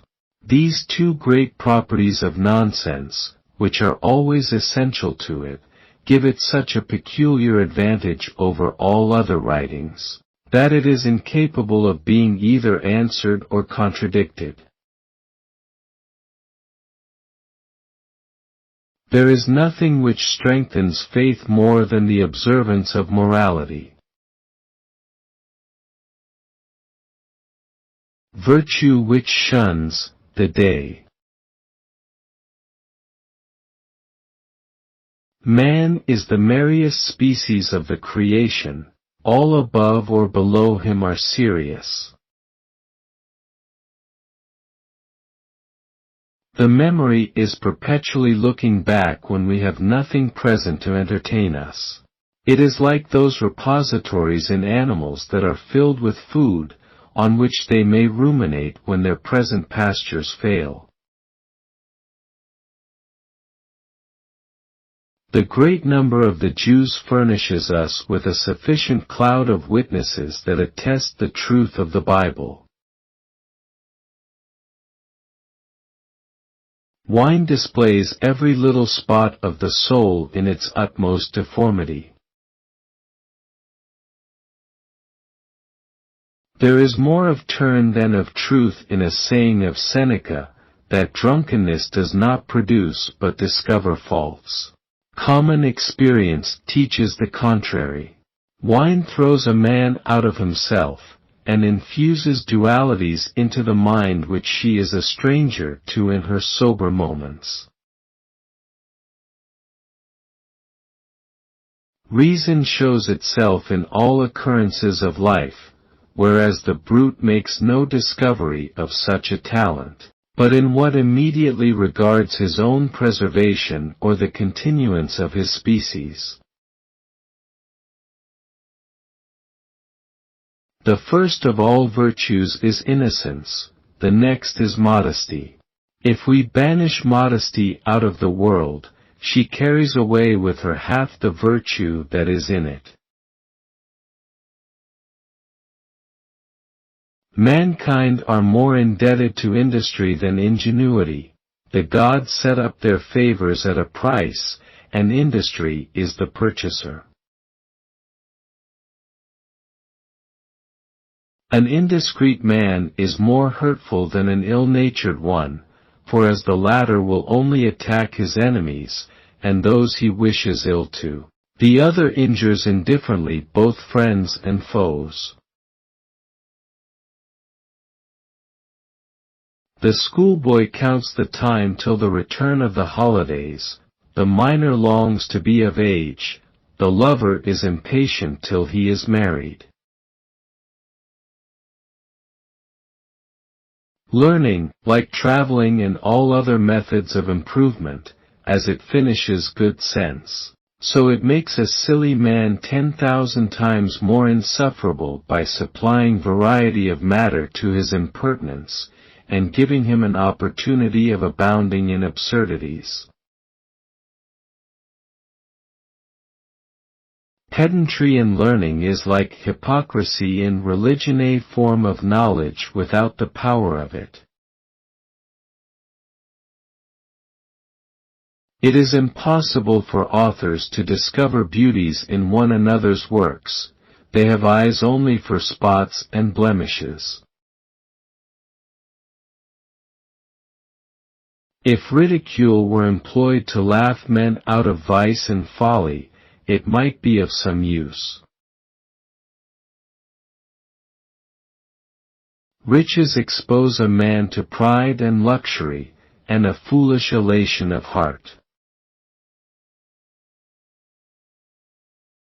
Riches are apt to betray a man into arrogance. True religion and virtue give a cheerful and happy turn to the mind, admit of all true pleasures, and even procure for us the highest. Religion contracts the circle of our pleasures, but leaves it wide enough for her votaries to expatiate in. A man who has any relish for fine writing either discovers new beauties or receives stronger impressions from the masterly strokes of a great author every time he peruses him, besides that he naturally wears himself into the same manner of speaking and thinking. Must one rash word, the infirmity of age, throw down the merit of my better years? Every one knows the veneration which was paid by the Jews to a name so great, wonderful, and holy. They would not let it enter even into their religious discourses. What can we then think of those who make use of so tremendous a name, in the ordinary expression of their anger, mirth, and most impertinent passions? The pride of woman, natural to her, never sleeps until modesty is gone. In England we see people lulled sleep with solid and elaborate discourses of piety, who would be warmed and transported out of themselves by the bellowings and distortions of enthusiasm.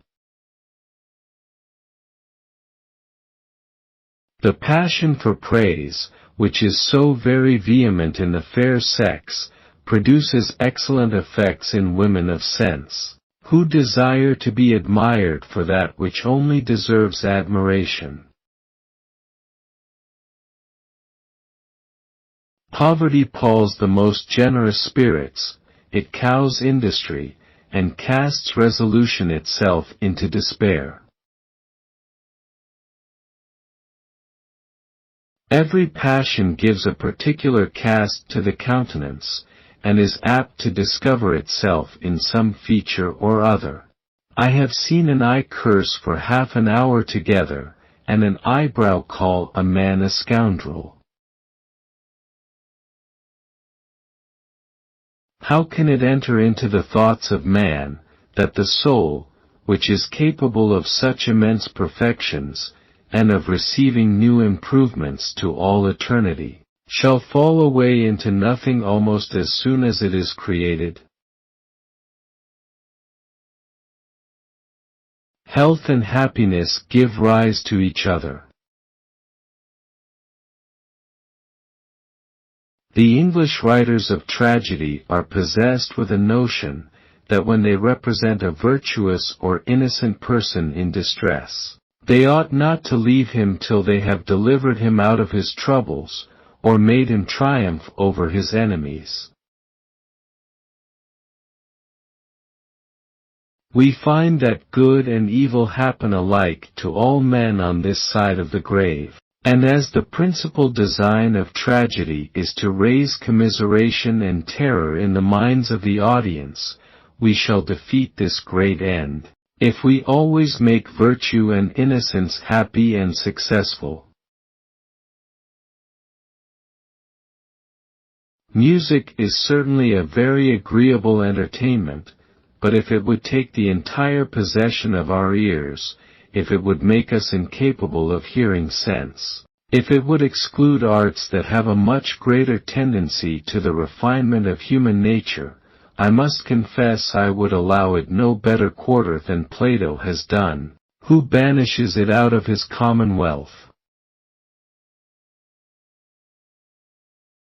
Honors a fine imaginary notion, that draws in raw and unexperienced men to real mischiefs. Laughter, while it lasts, slackens and unbraces the mind, weakens the faculties, and causes a kind of remissness and dissolution in all the powers of the soul.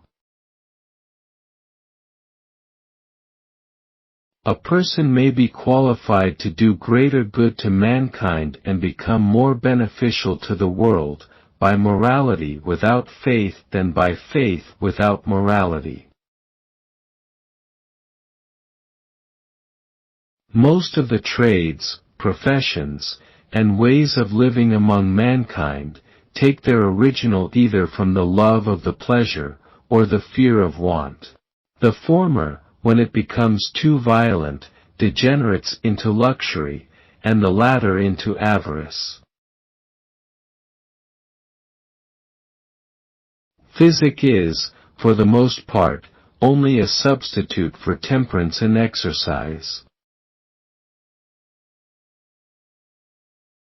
There is nothing in which men more deceive themselves than in what they call zeal. If our zeal were true and genuine, we should be much more angry with a sinner than a heretic.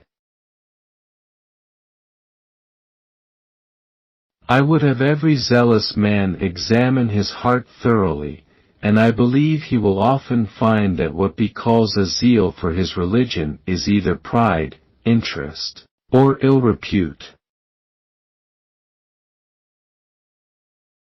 A virtuous mind in a fair body is indeed a fine picture in a food light, and therefore it is no wonder that it makes the beautiful sex all over charms.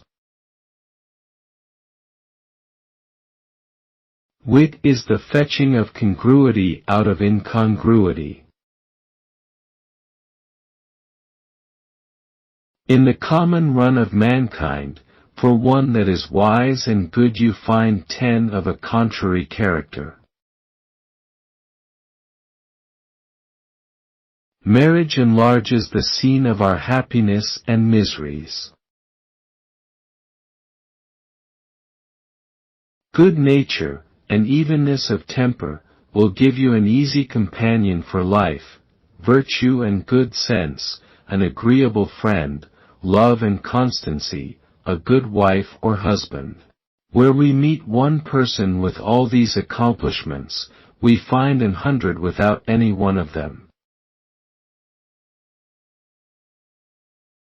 Content has a kindly influence on the soul of man, in respect of every being to whom he stands related. It extinguishes all murmuring, repining, and ingratitude toward that being who has allotted us our part to act in the world. It destroys all inordinate ambition, gives sweetness to the conversation, and serenity to all the thoughts, and if it does not bring riches, it does the same thing by banishing the desire of them. The moral virtues, without religion, are but cold, lifeless, and insipid. It is only religion which opens the mind to great conceptions, fills it with the most sublime ideas, and warms the soul with more than sensual pleasures. A great large book is a great evil. An honest man, that is not quite sober, has nothing to fear. As addictions go, reading is among the cleanest, easiest to feed, happiest. Whilst I yet live, let me not live in vain. The English delight in silence more than any other European nation, if the remarks which are made on us by foreigners are true. Flying would give such occasions for intrigues as people cannot meet with who have nothing but legs to carry them. I always rejoice when I see a tribunal filled with a man of an upright and inflexible temper, who in the execution of his country's laws can overcome all private fear, resentment, solicitation, and even pity itself. Whatever passion enters into a sentence or decision, so far will there be in it a tincture of injustice. In short, justice discards party, friendship, kindred, and is therefore always represented as blind, that we may suppose her thoughts are wholly intent on the equity of a cause, without being diverted or prejudiced by objects foreign to it. What I spent I lost, what I possessed is left to others, what I gave away remains with me. The fashionable world is grown free and easy, our manners sit more loose upon us, nothing is so modish as an agreeable negligence. In a word, good breeding shows itself most, where to an ordinary eye it appears the least. Those who were skillful in anatomy among the ancients, concluded from the outward and inward make of an human body, that it was the work of a being transcendently wise and powerful.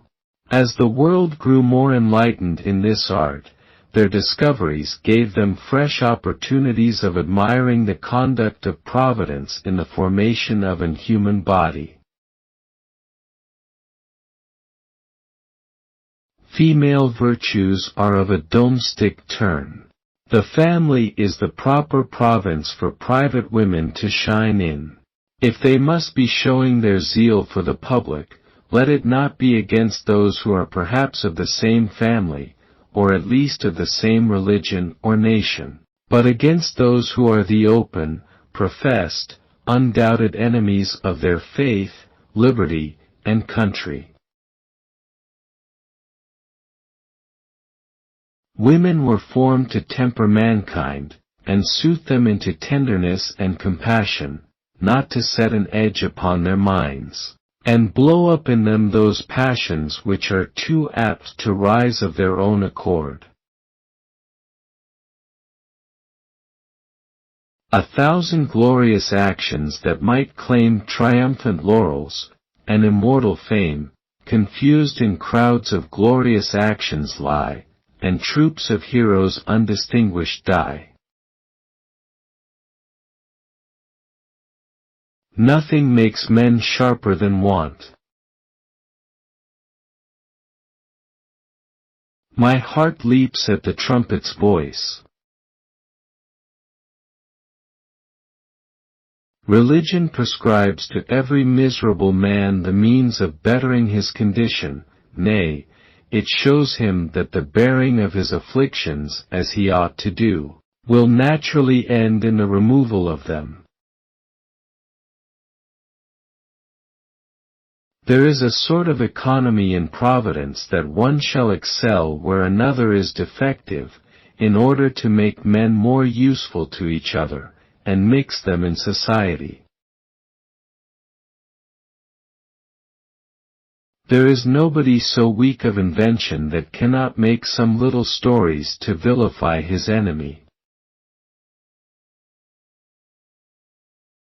It is always to be understood that a lady takes all you detract from the rest of her sex to be a gift to her. Among the English authors, Shakespeare has incomparably excelled all others.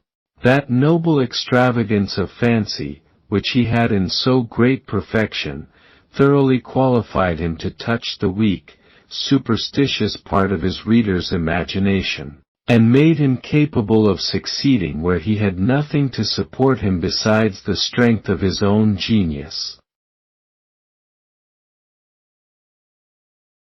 It generally takes its rise either from an ill will to mankind, a private inclination to make ourselves esteemed, an ostentation of wit, and vanity of being thought in the secrets of the world, or from a desire of gratifying any of these dispositions of mind in those persons with whom we converse.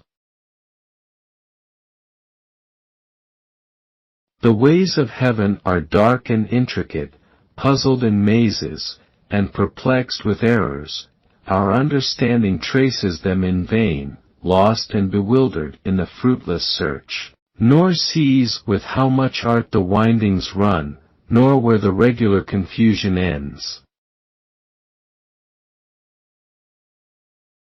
Music, among those who were styled the chosen people, was a religious art. Music is the only sensual gratification which mankind may indulge in to excess without injury to their moral or religious feelings. Waning moons their settled periods keep, to swell the billows and ferment the deep. A soul exasperated in ills, falls out with everything, its friend, itself. Misery and ignorance are always the cause of great evils. Misery is easily excited to anger, and ignorance soon yields to perfidious counsels. Look what a little vain dust we are. It is certain that there is no other passion which does produce such contrary effects in so great a degree. But this may be said for love, that if you strike it out of the soul, life would be insipid, and our being but half animated. Tea is the divinity that stirs within us. I shall endeavor to enliven morality with wit, and to temper wit with morality, that my readers may, if possible, both ways find their account in the speculation of the day. It is not the business of virtue to extirpate the affections of the mind, but to regulate them. Vanity is the natural weakness of an ambitious man, which exposes him to the secret scorn and derision of those he converses with, and ruins the character he is so industrious to advance by it. There is something very sublime, though very fanciful, in Plato's description of the Supreme Being, that truth is his body and light his shadow. According to this definition, there is nothing so contradictory to his nature as error and falsehood. The hours of a wise man are lengthened by his ideas, as those of a fool are by his passions. The time of the one is long, because he does not know what to do with it, so is that of the other, because he distinguishes every moment of it with useful or amusing thoughts, or, in other words, because the one is always wishing it away, and the other always enjoying it. Nothing lies on our hands with such uneasiness as time. Wretched and thoughtless creatures! In the only place where covetousness were a virtue we turn prodigals. It has been said in praise of some men, that they could take whole hours together upon anything. But it must be owned to the honor of the other sex that there are many among them who can talk whole hours together upon nothing. I have known a woman branch out into a long extempore dissertation on the edging of a petticoat, and chide her servant for breaking a china cup, in all the figures of rhetoric. A man with great talents, but void of discretion, is like Polyphemus in the fable, strong and blind, endued with an irresistible force, which for want of sight is of no use to him. A brother's sufferings claim a brother's pity. Sir Francis Bacon observed that a well-written book, compared with its rivals and antagonists, is like Moses' serpent, that immediately swallowed up and devoured those of the Egyptians. Whether dark presages of the night proceed from any latent power of the soul during her abstraction, or from any operation of subordinate spirits, has been a dispute. For my own part, I am apt to join in the opinion with those who believe that all the regions of nature swarm with spirits, and that we have multitudes of spectators on all our actions when we think ourselves most alone. With what astonishment and veneration may we look into our own souls, where there are such hidden stores of virtue and knowledge, such inexhaustible sources of perfection. We know not yet what we shall be, nor will it ever enter into the heart to conceive the glory that will be always in reserve for it. To look upon the soul as going on from strength to strength, to consider that she is to shine forever with new accessions of glory, and brighten to all eternity, that she will be still adding virtue to virtue, and knowledge to knowledge, carries in it something wonderfully agreeable to that ambition which is natural to the mind of man. The soul, considered with its Creator, is like one of those mathematical lines that may draw nearer to another for all eternity without a possibility of touching it. And can there be a thought so transporting as to consider ourselves in these perpetual approaches to Him, who is not only the standard of perfection, but of happiness?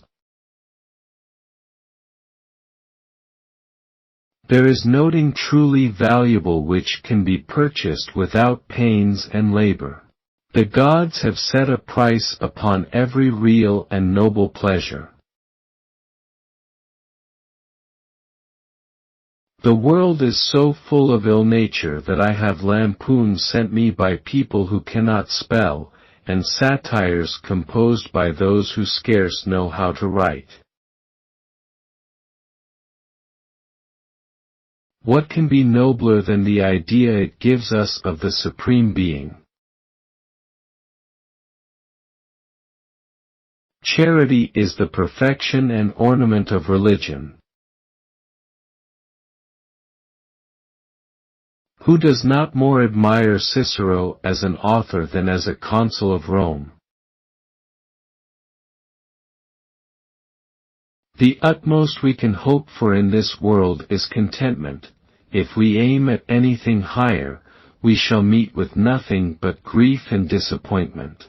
A man should direct all his studies and endeavors at making himself easy now and happy hereafter. 'Tis liberty that crowns Britannia's isle, and makes her barren rocks and her bleak mountains smile. 'Tis Britain's care to watch o'er Europe's fate, and hold in balance each contending state, to threaten bold presumptuous kings with war, and answer her afflicted neighbor's prayer. Soon as her fleets appear their terrors cease. Our friends don't see our faults, or conceal them, or soften them. The knight in the triumph of his heart made several 6 reflections on the greatness of the British nation, as, that one Englishman could beat 3 Frenchmen, that we could never be in danger of popery so long as we took care of our fleet, that the Thames was the noblest river in Europe, that London Bridge was a greater piece of work than any of the 7 wonders of the world, with many other honest prejudices which naturally cleave to the heart of a true Englishman. Talk not of love, thou never knew'st its force. It is indeed very possible that the persons we laugh at may in the main of their characters be much wiser men than ourselves, but if they would have us laugh at them, they must fall short of us in those respects which stir up this passion. We have in England a particular bashfulness in everything that regards religion. A few persons of an odious and despised country could not have filled the world with believers, had they not shown undoubted credentials from the divine person who sent them on such a message. A perfect tragedy is the noblest production of human nature. Nature in her whole drama never drew such a part. She has sometimes made a fool, but a coxcomb is always of a man's own making. Roundheads and wooden shoes are standing jokes. Hunting is not a proper employment for a thinking man. If I can in any way contribute to the diversion or improvement of the country in which I live, I shall leave it, when I am summoned out of it, with the secret satisfaction of thinking that I have not lived in vain. Courage that grows from constitution very often forsakes a man when he has occasion for it, and when it is only a kind of instinct in the soul breaks out on all occasions without judgment or discretion. That courage which proceeds from the sense of our duty, and from the fear of offending him that made us, acts always in a uniform manner, and according to the dictates of right reason. If you wish success in life, make perseverance your bosom friend. There is no passion that is not finely expressed in those parts of the inspired writings which are proper for divine songs and anthems. Troops of heroes undistinguished die. Peaceable times are the best to live in, though not so proper to furnish materials for a writer. I consider time as an immense ocean, in which many noble authors are entirely swallowed up. Supposing all the great points of atheism were formed into a kind of creed, I would fain ask whether it would not require an infinite greater measure of faith than any set of articles which they so violently oppose. One would fancy that the zealots in atheism would be exempt from the single fault which seems to grow out of the imprudent fervor of religion. But so it is, that irreligion is propagated with as much fierceness and contention, wrath and indignation, as if the safety of mankind depended upon it.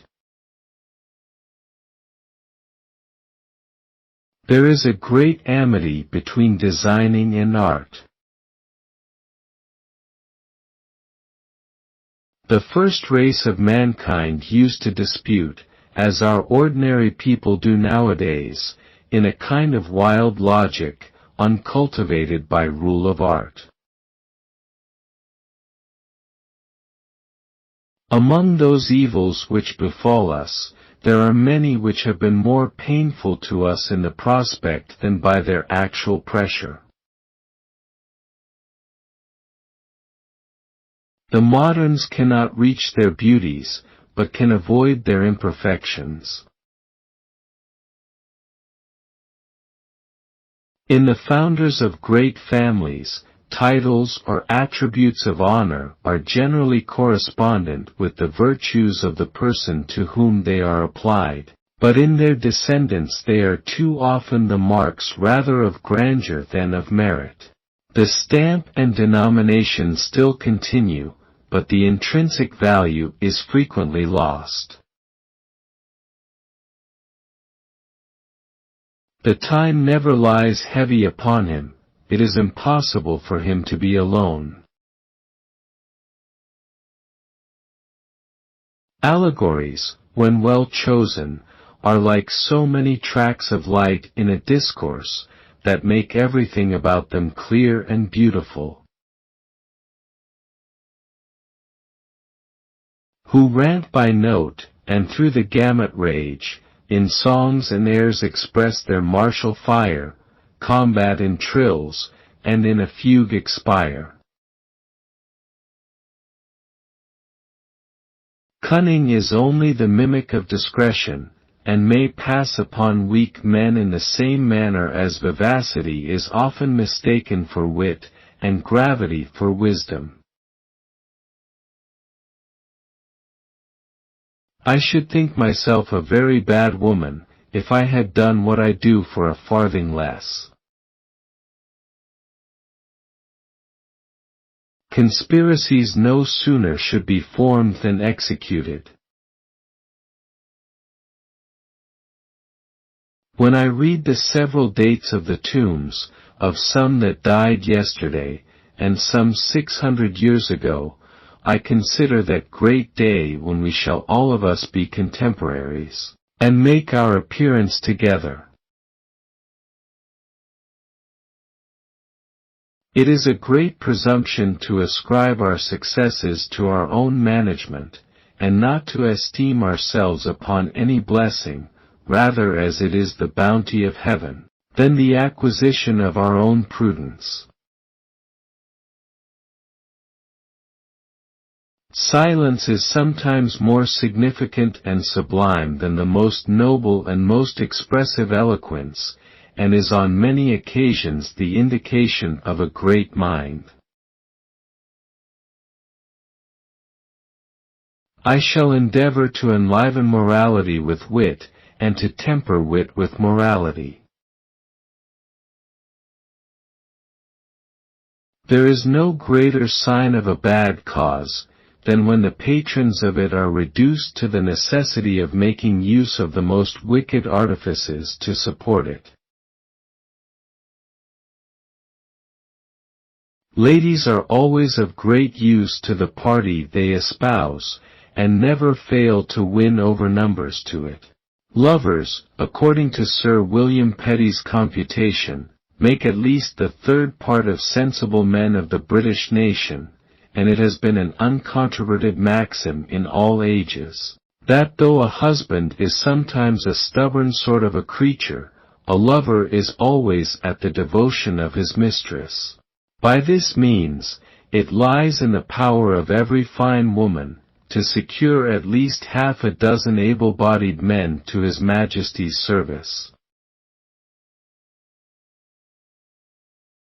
Men who profess a state of neutrality in times of public danger, desert the common interest of their fellow subjects, and act with independence to that constitution into which they are incorporated. The safety of the whole requires our joint endeavors. When this is at stake, the indifferent are not properly a part of the community, or rather are like dead limbs, which are an encumbrance to the body, instead of being of use to it. A man must be excessively stupid, as well as uncharitable, who believes that there is no virtue but on his own side, and that there are not men as honest as himself who may differ from him in political principles. I have often wondered that learning is not thought a proper ingredient in the education of a woman of quality or fortune, since they have the same improvable minds as the male part of their species. Nations with nations mixed confused daily die, and lost in one promiscuous carnage lie. I am very much concerned when I see young gentlemen of fortune and quality so wholly set upon pleasures and diversions, that they neglect all those improvements in wisdom and knowledge which may make them easy to themselves and useful to the world.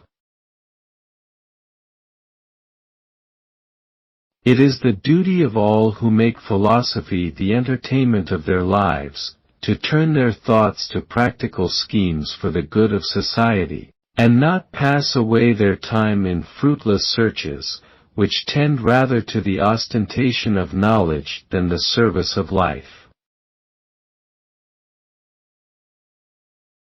Nature is full of wonders, every atom is a standing miracle, and endowed with such qualities, as could not be impressed on it by a power and wisdom less than infinite. A money-lender he serves you in the present tense, he lends you in the conditional mood, keeps you in the conjunctive, and ruins you in the future. Though there is a benevolence due to all mankind, none can question but a superior degree of it is to be paid to a father, a wife, or child. In the same manner, though our love should reach to the whole species, a greater proportion of it should exert itself towards that community in which Providence has placed us. This is our proper sphere of action, the province allotted us for the exercise of our civil virtues, and in which alone we have opportunities of expressing our goodwill to mankind. Every wife ought to answer for her man. If the husband be engaged in a seditious club, or drinks mysterious healths, or be frugal of his candles on a rejoicing night, let her look to him and keep him out of harm's way, or the world will be apt to say, she has a mind to be a widow before her time. She ought, in such cases, to exert the authority of the curtain lecture, and if she finds him of a rebellious disposition, to tame him, as they do birds of prey, by dinning him in the ears all night long. A man governs himself by the dictates of virtue and good sense, who acts without zeal or passion in points that are of no consequence, but when the whole community is shaken, and the safety of the public endangered, the appearance of a philosophical or an affected indolence must arise either from stupidity or perfidiousness. Though a man has all other perfections, and wants discretion, he will be of no great consequence in the world, but if he has this single talent in perfection, and but a common share of others, he may do what he pleases in his station of life. There is sometimes a greater judgment shown in deviating from the rules of art, than in adhering to them, and there is more beauty in the works of a great genius who is ignorant of all the rules of art, than in the works of a little genius, who not only knows but scrupulously observes them. The discreet man finds out the talents of those he converses with, and knows how to apply them to proper uses. Accordingly, if we look into particular communities and divisions of men, we may observe that it is the discreet man, not the witty, nor the learned, nor the brave, who guides the conversation, and gives measures to the society. Mere bashfulness without merit is awkward, and merit without modesty, insolent. But modest merit has a double claim to acceptance, and generally meets with as many patrons as beholders. There is no passion that steals into the heart more imperceptibly and covers itself under more disguises than pride. True modesty avoids everything that is criminal, false modesty everything that is unfashionable. I do not propose to our British ladies that they should turn Amazons in the service of their sovereign, nor so much as let their nails grow for the defense of their country. The men will take the work of the field off their hands, and show the world that English valor cannot be matched when it is animated by English beauty. It is a melancholy consideration that there should be several among us so hardened and deluded as to think an oath a proper subject for a jest, and to make this, which is one of the most solemn acts of religion, an occasion of mirth.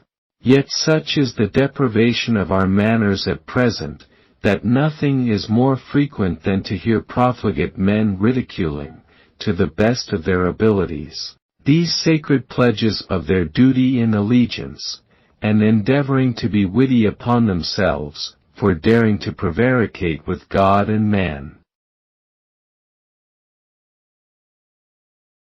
A common civility to an impertinent fellow often draws upon one a great many unforeseen troubles, and if one doth not take particular care, will be interpreted by him as an overture of friendship and intimacy.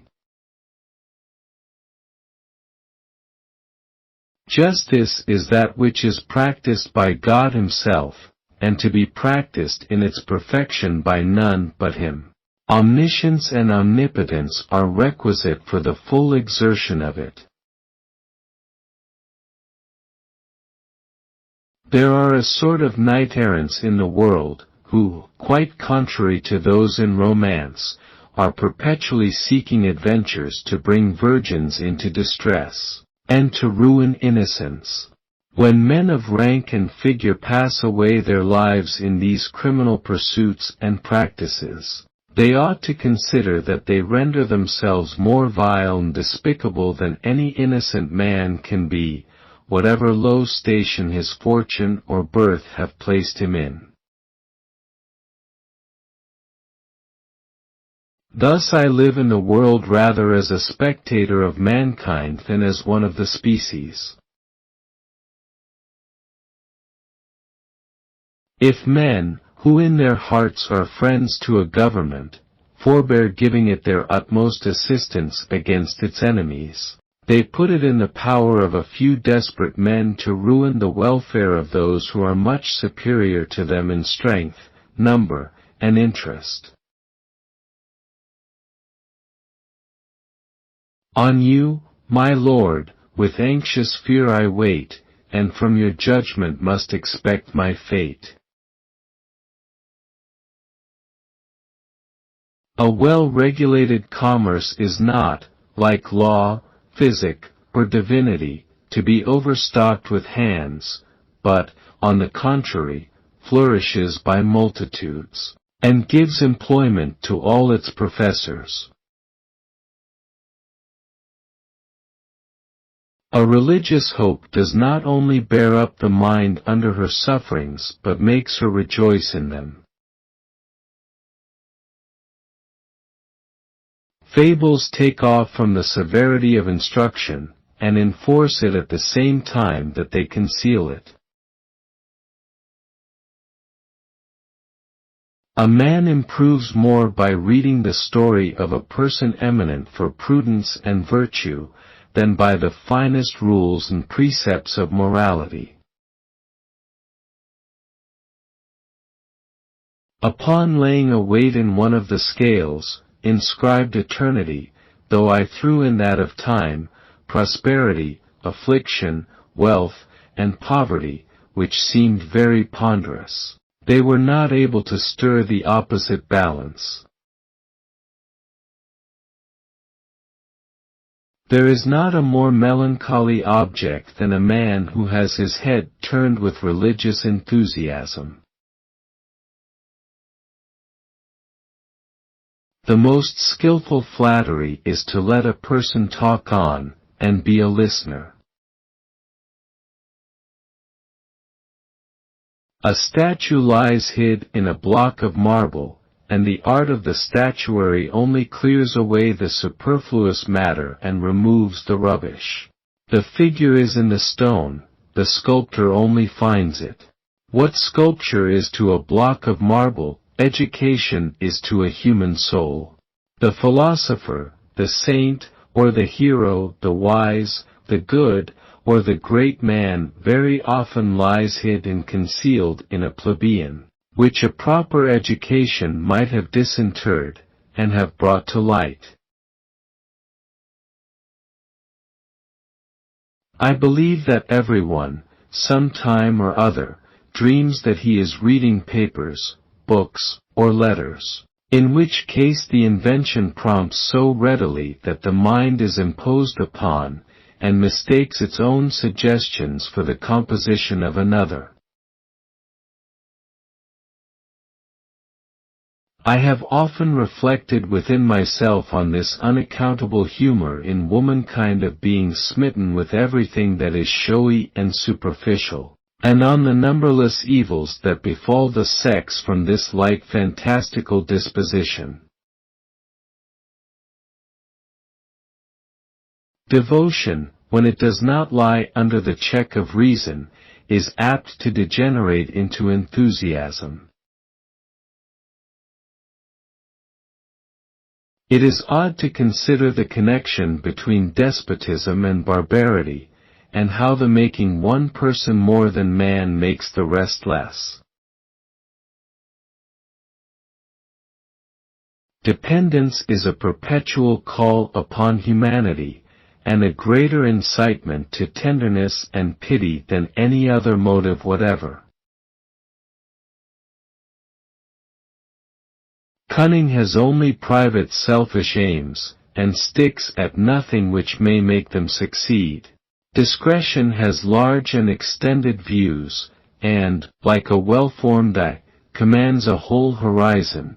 Cunning is a kind of short-sightedness that discovers the minutest objects which are near at hand, but is not able to discern things at a distance. The most exquisite words and finest strokes of an author are those which very often appear the most doubtful and exceptionable to a man who wants a relish for polite learning, and they are those which a sour undistinguishing critic generally attacks with the greatest violence. I never knew a critic who made it his business to lash the faults of other writers that was not guilty of greater himself, as the hangman is generally a worse malefactor than the criminal that suffers by his hand. Nature has laid out all her art in beautifying the face. She has touched it with vermilion, planted in it a double row of ivory, made it the seat of smiles and blushes, lighted it up and enlivened it with the brightness of the eyes, hung it on each side with curious organs of sense, given it airs and graces that cannot be described, and surrounded it with such a flowing shade of hair as sets all its beauties in the most agreeable light. In the loss of an object we do not proportion our grief to the real value it bears, but to the value our fancies set upon it. Were a man's sorrows and disquietudes summed up at the end of his life, it would generally be found that he had suffered more from the apprehension of such evils as never happened to him than from those evils which had really befallen him. It must be a prospect pleasing to God Himself to see His creation forever beautifying in His eyes, and drawing nearer Him by greater degrees of resemblance. The head has the most beautiful appearance, as well as the highest station, in a human figure. Plutarch says very finely that a man should not allow himself to hate even his enemies. The ungrown glories of his beamy hair. In rising sighs and falling tears. Men naturally warm and heady are transported with the greatest flush of good nature. One may know a man that never conversed in the world, by his excess of good breeding. Gold is a wonderful clearer of the understanding, it dissipates every doubt and scruple in an instant. The productions of a great genius, with many lapses and inadvertences, are infinitely preferable to the works of an inferior kind of author which are scrupulously exact, and conformable to all the rules of correct writing. It is wonderful to see persons of sense passing away a dozen hours together in shuffling and dividing a pack of cards.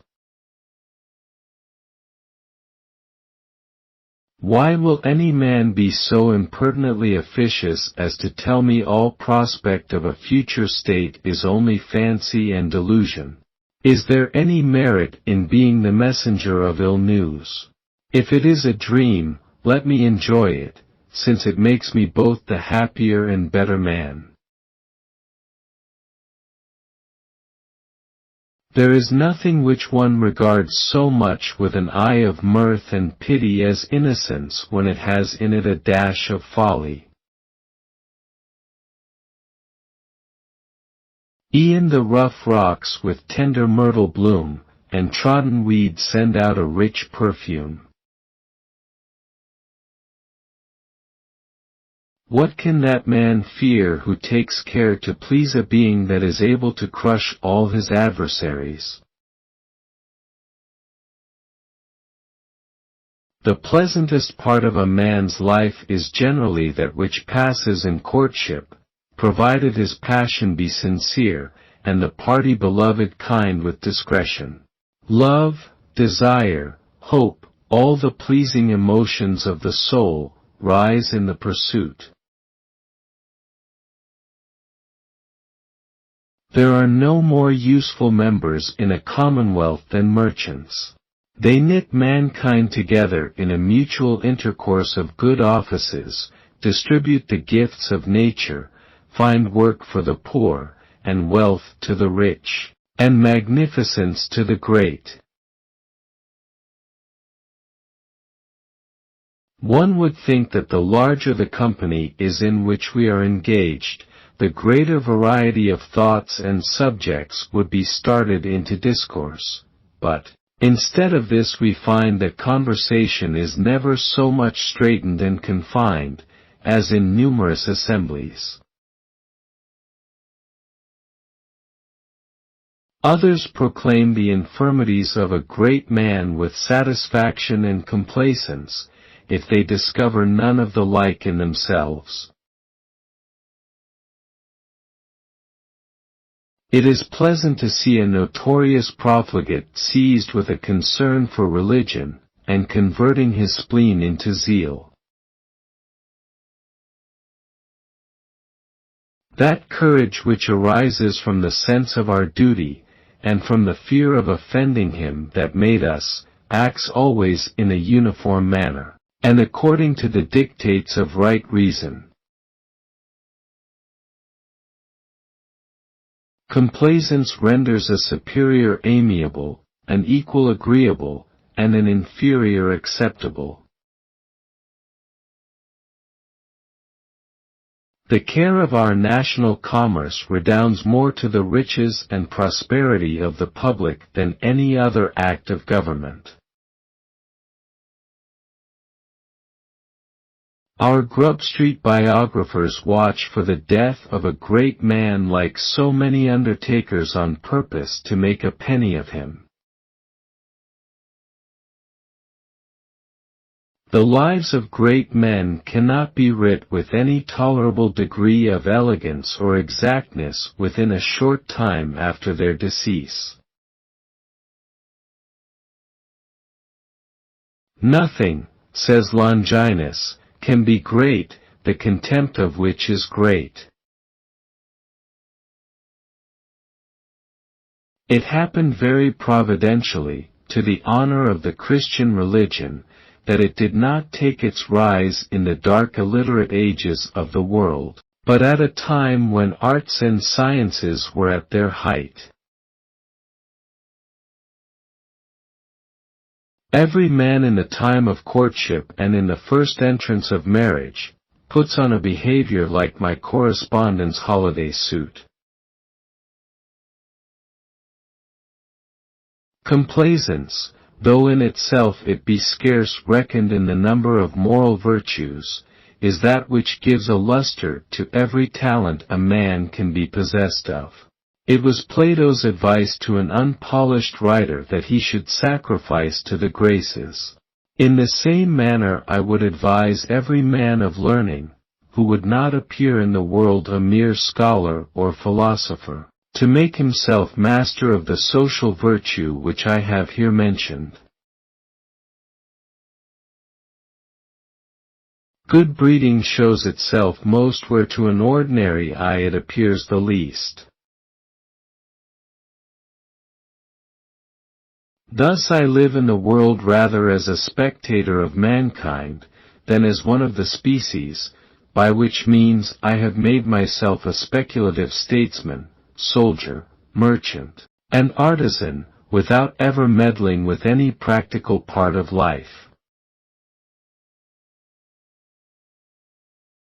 They were a people so primitive they did not know how to get money, except by working for it. Music raises in the mind of the hearer great conceptions, it strengthens and advances praise into rapture. Love is a second life, it grows into the soul, warms every vein, and beats in every pulse. The voice of reason is more to be regarded than the bent of any present inclination, since inclination will at length come over to reason, though we can never force reason to comply with inclination. Let freedom never perish in your hands. Good nature will always supply the absence of beauty, but beauty cannot supply the absence of good nature. Exercise ferments the humors, casts them into their proper channels, throws off redundancies, and helps nature in those secret distributions, without which the body cannot subsist in its vigor, nor the soul act with cheerfulness. Man is distinguished from all other creatures by the faculty of laughter. Nothing that isn't a real crime makes a man appear so contemptible and little in the eyes of the world as inconsistency. Reading is to the mind, what exercise is to the body. As by the one, health is preserved, strengthened, and invigorated, by the other, virtue, which is the health of the mind, is kept alive, cherished, and confirmed. Faith is kept alive in us, and gathers strength, more from practice than from speculations. Content thyself to be obscurely good. When vice prevails, and impious men bear sway, the post of Honoris a private station.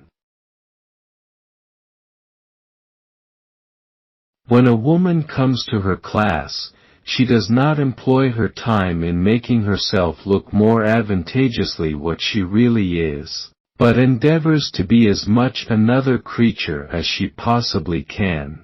Whether this happens because they stay so long and attend their work so diligently that they forget the faces and persons, which they first sat down with, or whatever it is, they seldom rise from the toilet the same woman they appeared when they began to dress.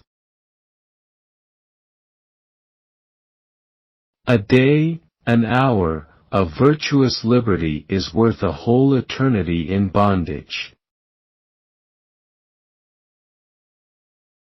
Quick sensitivity is inseparable from a ready understanding. If men would consider not so much wherein they differ, as wherein they agree, there would be far less of uncharitableness and angry feeling in the world. There is no virtue so truly great and godlike as justice. All of heaven we have below. Colors speak all languages. What an absurd thing it is to pass over all the valuable parts of a man, and fix our attention on his infirmities.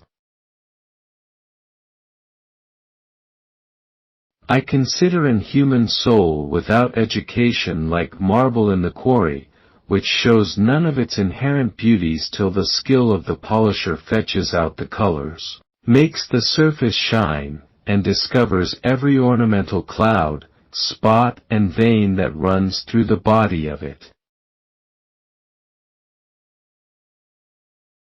One of the most important, but one of the most difficult things for a powerful mind is to be its own master.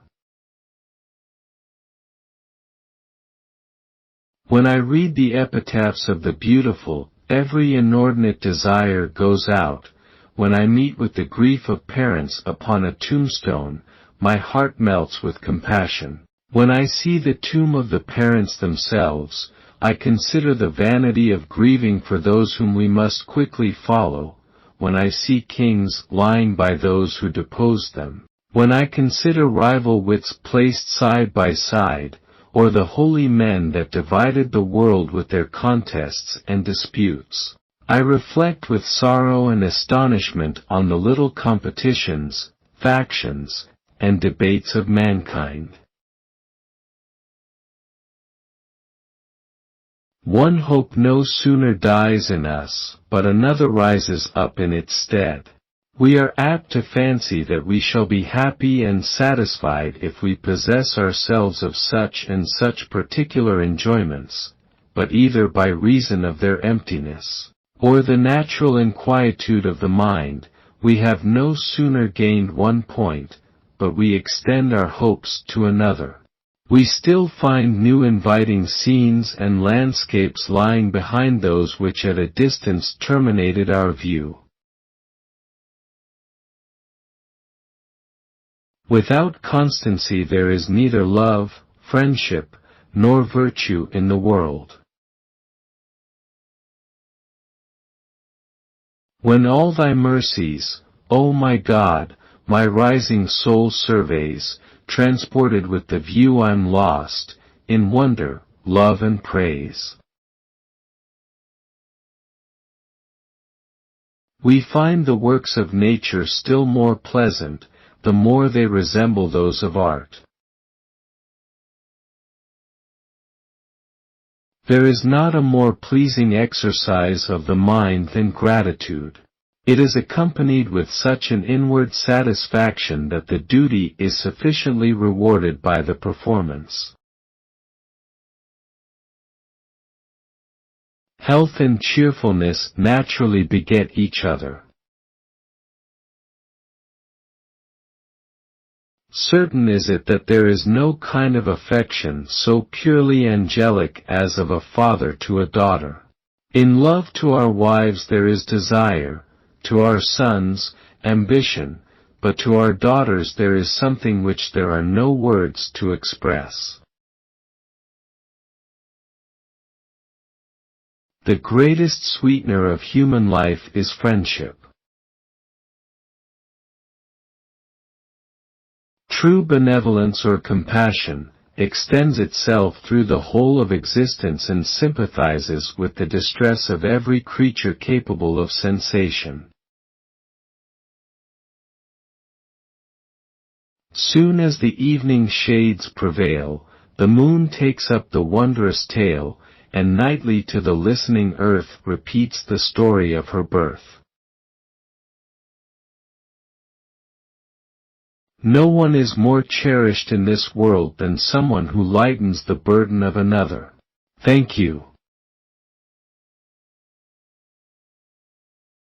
When I consider the question, whether there are such persons in the world as those we call witches, my mind is divided between the two opposite opinions, or rather I believe in general that there is, and has been such a thing as witchcraft, but at the same time can give no credit to any particular instance of it.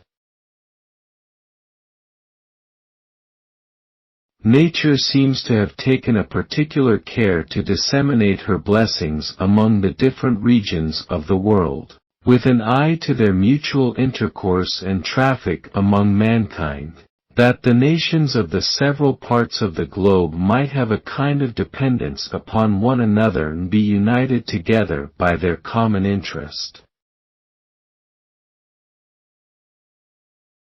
Encourage innocent amusement.